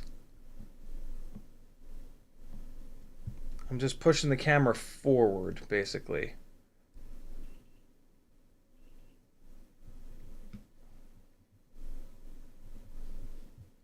Okay, no, I think it's all right.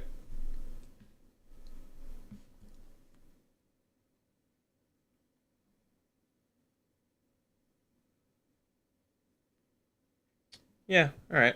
Well, let's give it another try. It's fairly, the canopy is fairly thin plastic. But, like, the design of it seems to be pretty good. I think it should be pretty strong. Happymodel is arguably the best at designing these canopies to be strong enough, but also lightweight. I like the plastic that they use. It's like a softer plastic. It's not brittle. The Mobula7 ball sack canopy is like such a perfect example of how durable things can be that are not super heavy. Although, I mean, it is one of the more heavy, in fairness, it is one of the more heavy canopies. But it's also the most durable canopy. And so, yeah.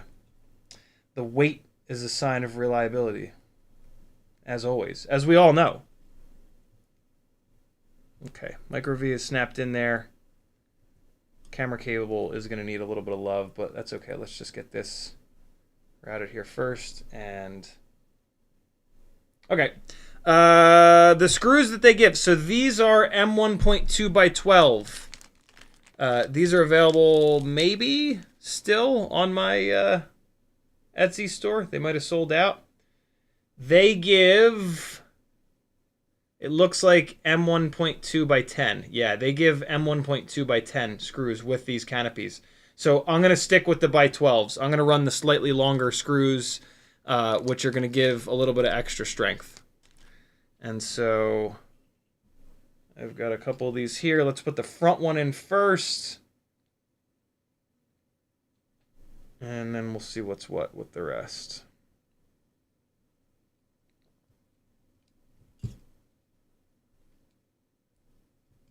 The holes in the canopy are, I wish they were a tiny little bit bigger, but it'll be all right. Oh man, it's already engaging. There's going to be a ton of this screw engaged on that plastic post. This is going to be nice and strong. I don't think we'll have to worry about those plastic posts breaking off. All right, so that feels really good. This guy's sitting in here just fine. All right, so let's get this camera cable situated here. I just want to just move it forward a little bit. Yeah, that's good. There we go.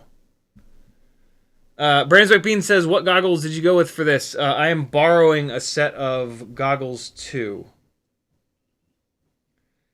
Which is awesome because I'll get to see how they are, see how they fit my face. I still don't know what I'm going to do. I'm super weirded out by the Goggles 3 having that like built-in battery situation. I know that there's ways around it, but I don't know. I'm hoping that the Goggles 2 are good enough because I can hopefully snag a set for a little bit of a discount over new. And yeah, that would be cool. Sweet. All right, front and back are screwed in. They've put just enough of a spacer on here where it clears this plug, which is pretty awesome. It's completely clear. This canopy is completely clear of the bind button, which is great. I like this canopy a lot. This might be the one. It's hopefully it's durable. I think it will be because it's nice soft plastic. But they've designed like the ears of the canopy here to be nice and thin so that they're not touching parts of the board, chips on the board, which is really, really important. There's already been people breaking off chips on their O4 VTXs. I can hear the battery beeping away over there on the charger. I don't know if we're going to get to fly this tonight, though. It's almost 9 o'clock already. Who's that? What's up, little boo? Yes. No, I'm just down here talking to myself. Brewster's? It's February. You want ice cream? You're a crazy person. Yeah. You don't have to whisper. Oh, this canopy is awesome. What's your mom doing?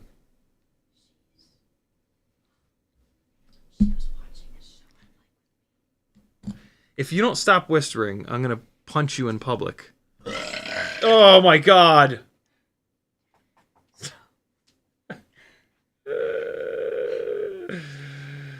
Uriel, tonight is not a dancing night. Saturday nights, Sunday nights, and Wednesday nights are. Sometimes Tuesday nights as well. You want ice cream? Why don't we go to the grocery store instead? There's lots of groceries that we need. We were watching Chikawa. What? Chikawa. Chikawa? Can I show you it? Yeah. Okay. Wait, I have to go to YouTube. Wait, I'm done. Oh my God. Hi, YouTube. The whispering. All right, here we go. Last screw into the canopy. Let's see how solid this thing is. Ice cream is a great idea. No, it's not. Danzilla, you son of a bitch. Don't be on her side. No, it's a good idea. No, it is. Jesus. It's a good idea. All right, last screw. Let's see how this thing feels once the hatches are all battened down. How loud is this? I mean, don't hit play because it might blast, and I'll get copyright struck, and then I'll have to attack you in public. Oh, okay. Chikawa, huh? Your mom was watching Chikawa with you? Yeah. That's awful nice of her. No, she likes it. Really? Yeah. Or she just told you that she likes it? No, she was watching and she laughed and stuff. Ah, okay. So she likes it. When you're screwing these in, guys, if there's not like a good amount of resistance, pull on the screw.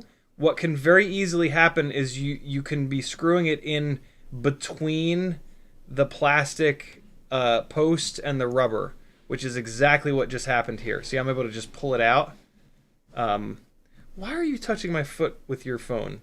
What? Why are you touching my phone with your foot? Why are you touching All right, so we got to back this out.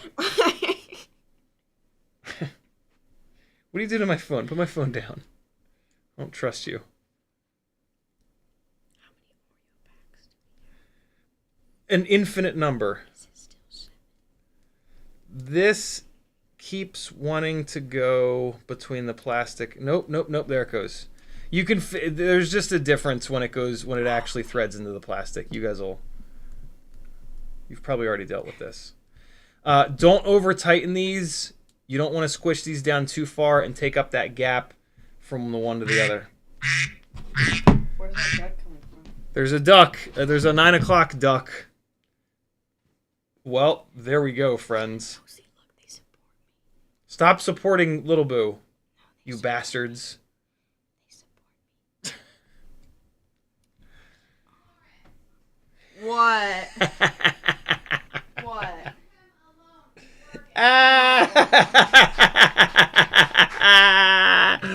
That's a good woman right there.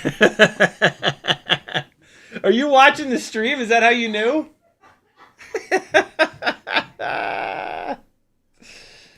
Oh man, she's the best. I love when Florence Azalea be hanging out. There it is. That's it. Let's get a weight.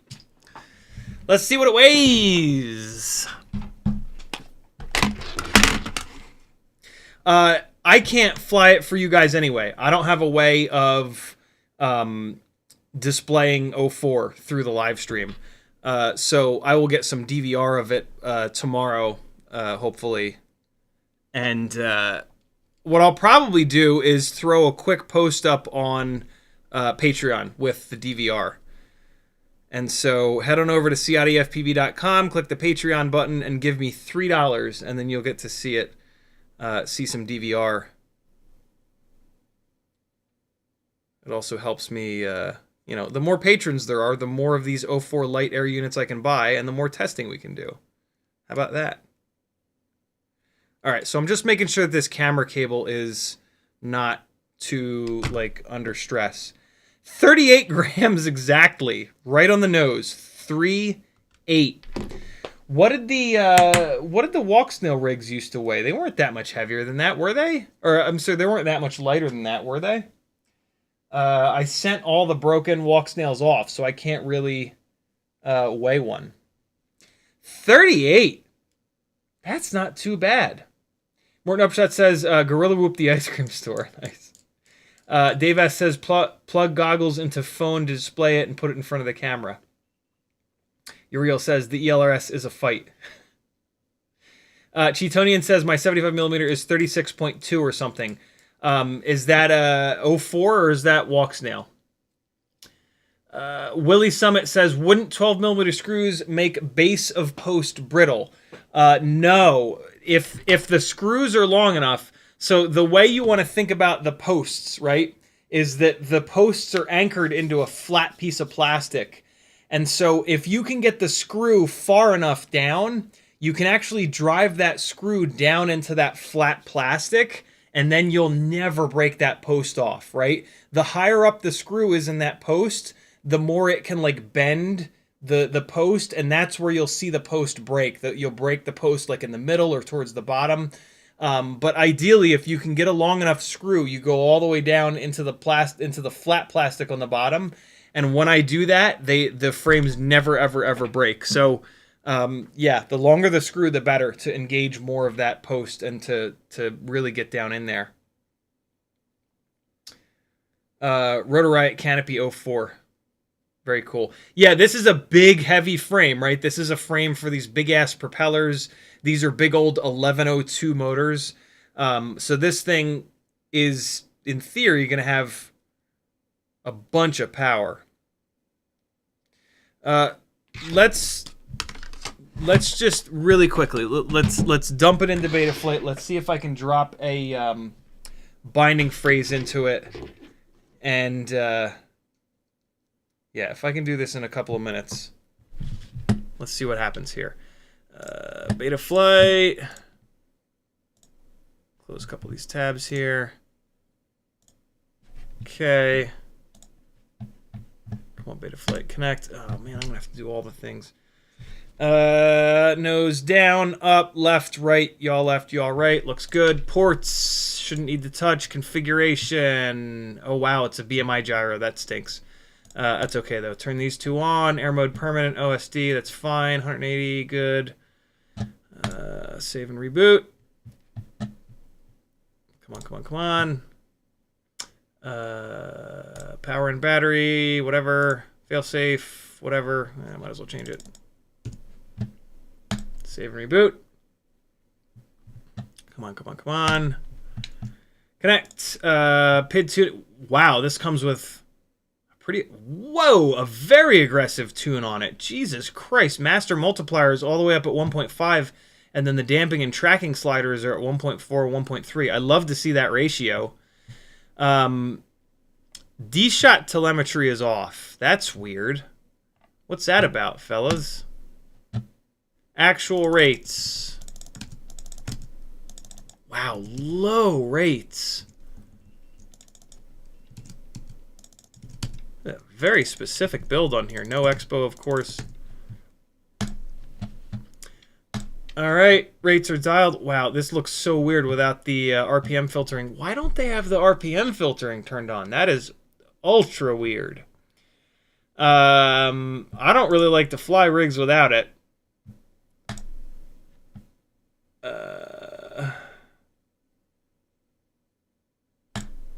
So this is on 4.5.1. That's pretty cool. Oh, it's set up props out. That's a shame. That's okay, though. Well, that battery's charged. Let's plug the battery in and see if it has a version of Blue Jay that has D-shot telemetry working.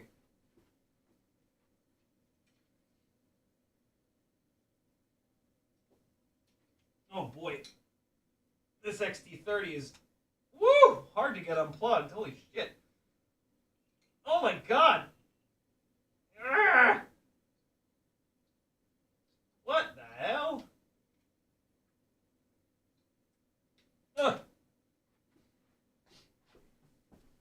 All right.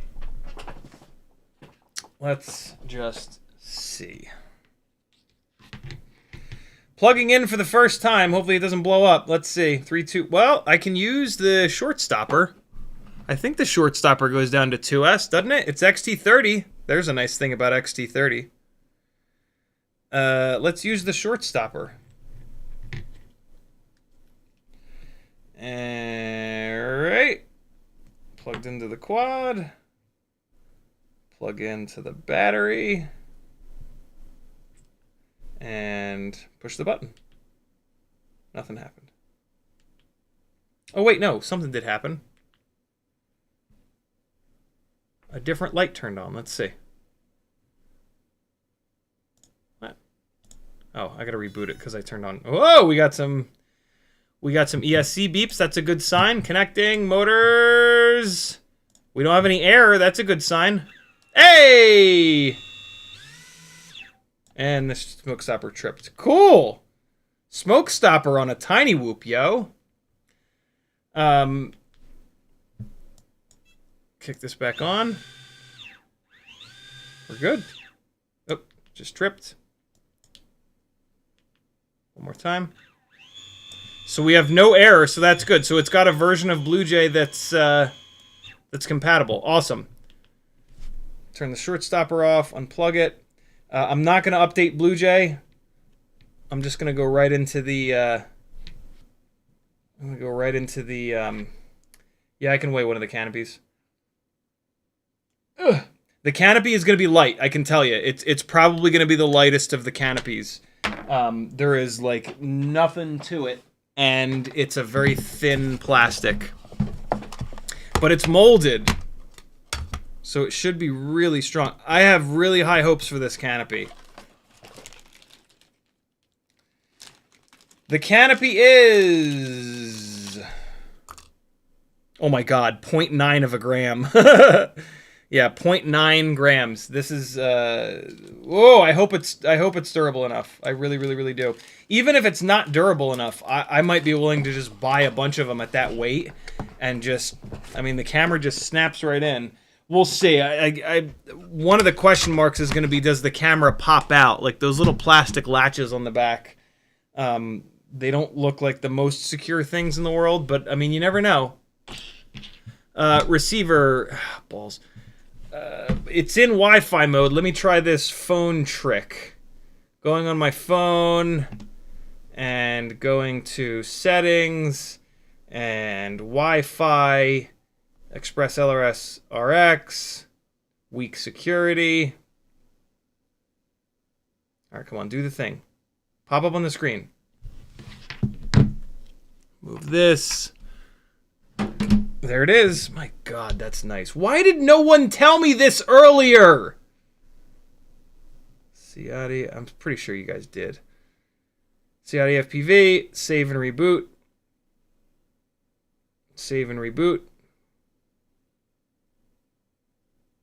Save and reboot.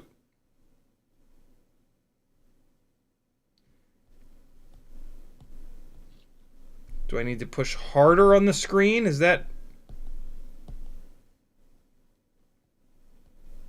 What's happening? It's jammed. Cancel.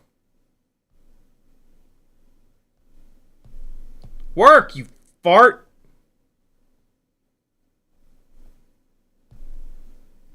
Cancel.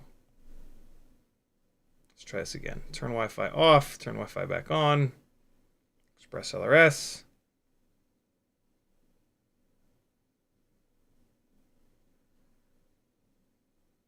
Come on. Come on, you bastard.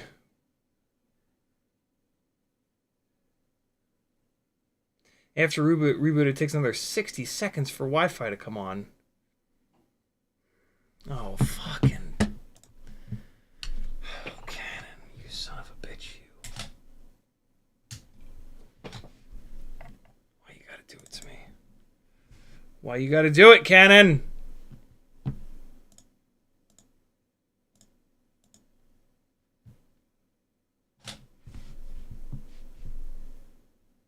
Hey, there's Maggie. Hello.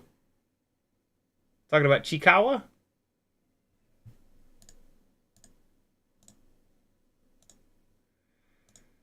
Oh, Cannon, I need you to work right now. I need you to work. All right, hold on. Let me cycle power to this thing. There it is.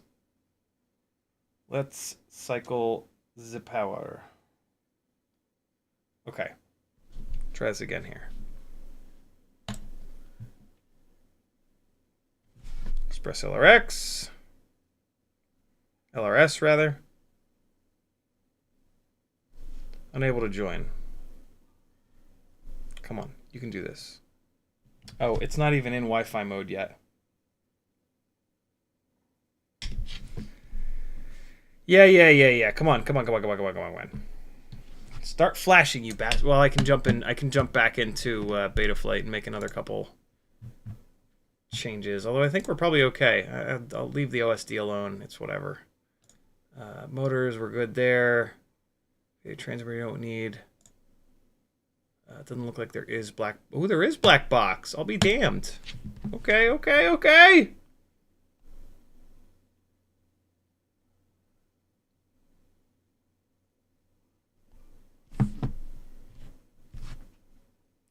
Start flashing!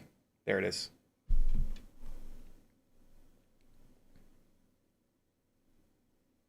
All right, black box is wiped. Motors tab, PIDs tab, filters. Here we go. Now we got some RPM filtering. Express LRS. All right.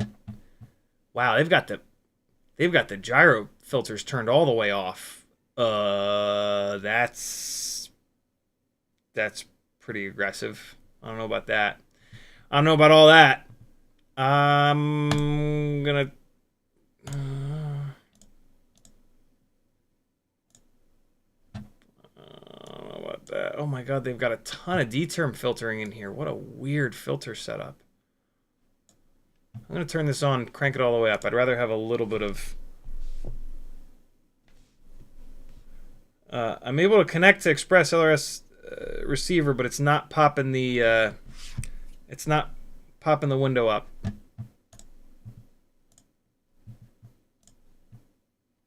Come on now. Work. Turn the Wi-Fi off and on real quick. Off. Back on. All right, just give that a second. Dynamic notch filter 560 minimum frequency. What? This is a weird filtering setup. Express LRS says no internet connection. I mean, that's normal, but why are you not opening the screen up, yo? Why are you not doing the thing in the place? All right, let's just try this. Web flasher. Okay, let me go back to the regular Wi-Fi on my phone. Receiver 353, that's fine. Hardware vendor, Happymodel. There we go. Radio frequency 2.4, hardware target, AIO 2.4.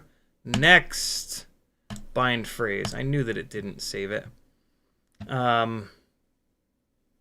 Flashing method, Betaflight pass through. I am going to need to get out of here. Okay, that's good. Betaflight pass through. Next. Betaflight paired, connect. Oh, fart. Wrong target selected.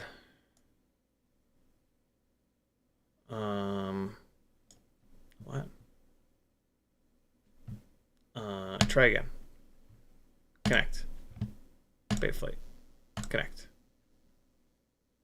Blindly flashing. Now we're talking. Wrong target selected. Come on now. Device uses ESP8285. Firmware is ESP32. What the hell does that mean?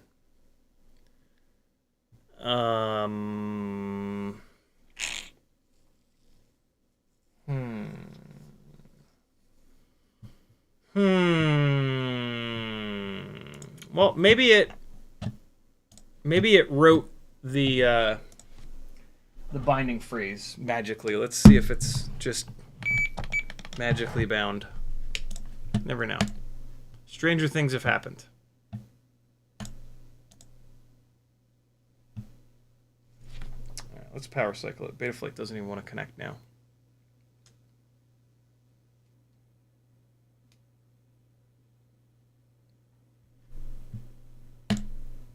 Here we go. Receiver, nothing. Farts.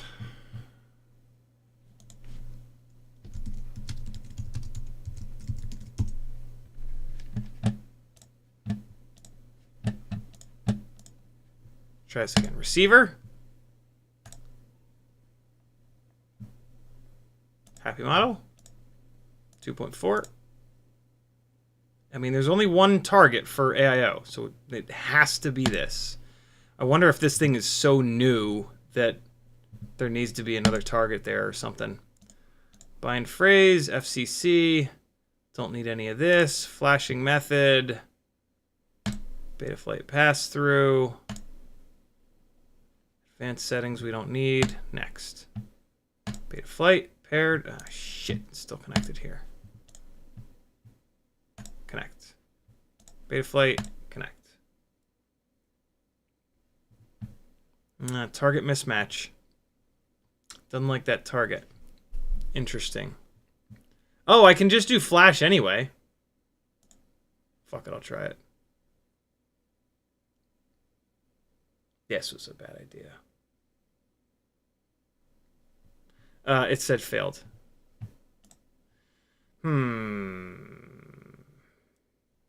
Dave S says don't pick AIO. It's likely a standalone receiver. Well,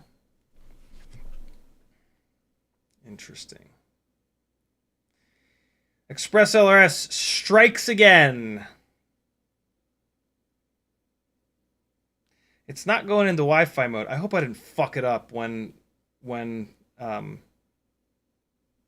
disconnected it from the phone. Let's see what happens here. It's slow blinking red.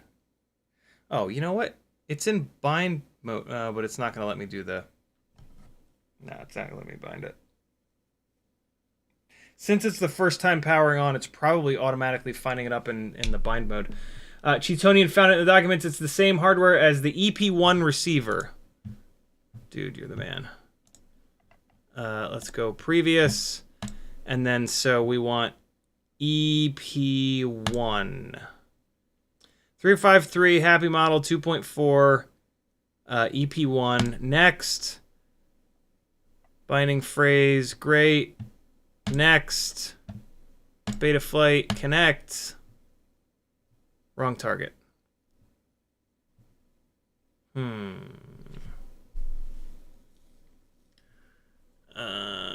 Target selected is Happymodel EP2400.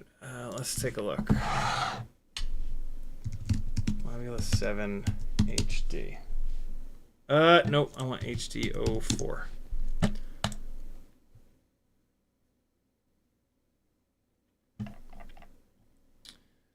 Let's do Command F for bind.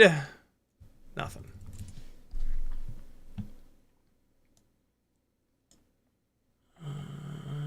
What do you got? Come on, tell me something. Tell me something. No, I don't want to do that.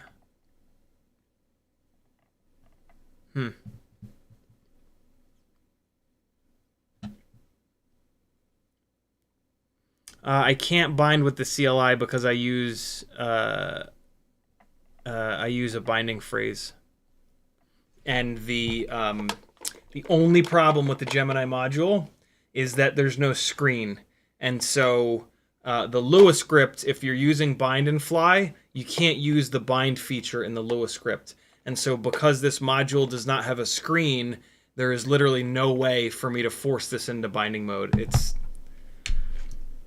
kind of annoying. Cheatonian says, it says in the document for the Super X HD, it is the same hardware as the EP1. Weird. Let's search for Mobula7 binding.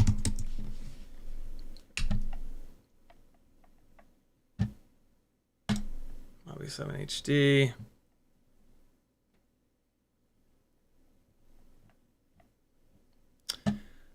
It is.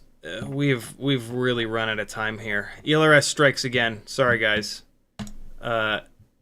This is going to be at least another 5 or 10 minutes, and then there's like at least another 10 minutes of getting this set up. It's just, you know.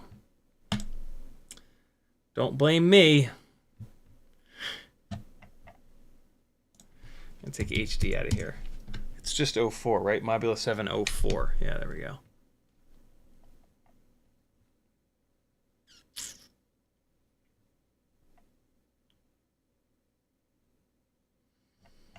And it's brand new. So Matthew says, as of Betaflight 4.4 with Betaflight configurator version blah blah blah, binding phrase can be set directly into the receiver tab in Betaflight. Yeah, but look, not with certain. In this case, no. The option is not there. It has to do with SPI or UARTs, or it's a common thing with AIOs. Let me try my phone one more time. Morton Upshot is frustrated that I'm not good at ELRS. There are loads and loads and loads of people in the chat that also have just as many problems as I do with ELRS. It is absolutely not just me. I'm doing the exact same thing that you guys tell me to do, and sometimes it just doesn't work. So that's not me being an asshole. That's ELRS being an asshole. So don't blame me, yo. It's in Wi-Fi mode. I've selected Express LRS on my phone. At this point, I just have to wait for the thing to pop up, and it is just not popping up. There's nothing I can do. This has nothing to do with me. I'm doing, you know, the same exact thing every time. The thing about ELRS, right, is that, like, you do the same thing every time, but sometimes it just doesn't work, right? Like, this, and because of this module that I have, I can't force it into bind mode. That's another thing that is not my fault. It's not my fault that ELRS Lua script doesn't work when you're using the binding phrase. I have nothing to do with that. Complain to ELRS about that. I would love if the Gemini module had a screen, but it doesn't. That's not my fault either. You know, there's not a whole lot that that I can do here.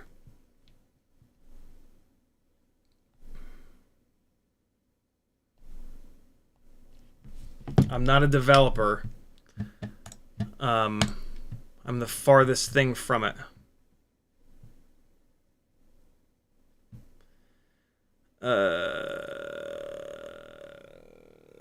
Yeah, I mean, it's in Wi-Fi mode.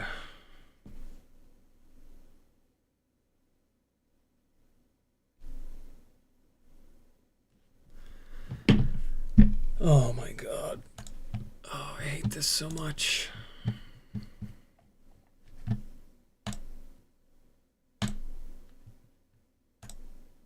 EP2.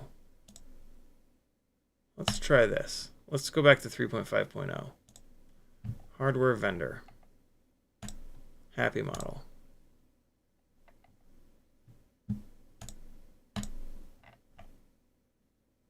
EP1, EP2. Next. Binding phrase. Okay. It's not connected to Betaflight. This is the one that I want. Connect. No. Fail. And I really don't want to flash anyway. I feel like I already fucked it up. I don't want to fuck it up even worse. I'm done. It's 9:30. It's been 2.5 hours. I'm hungry as shit. I will figure something out, I guess. I don't know.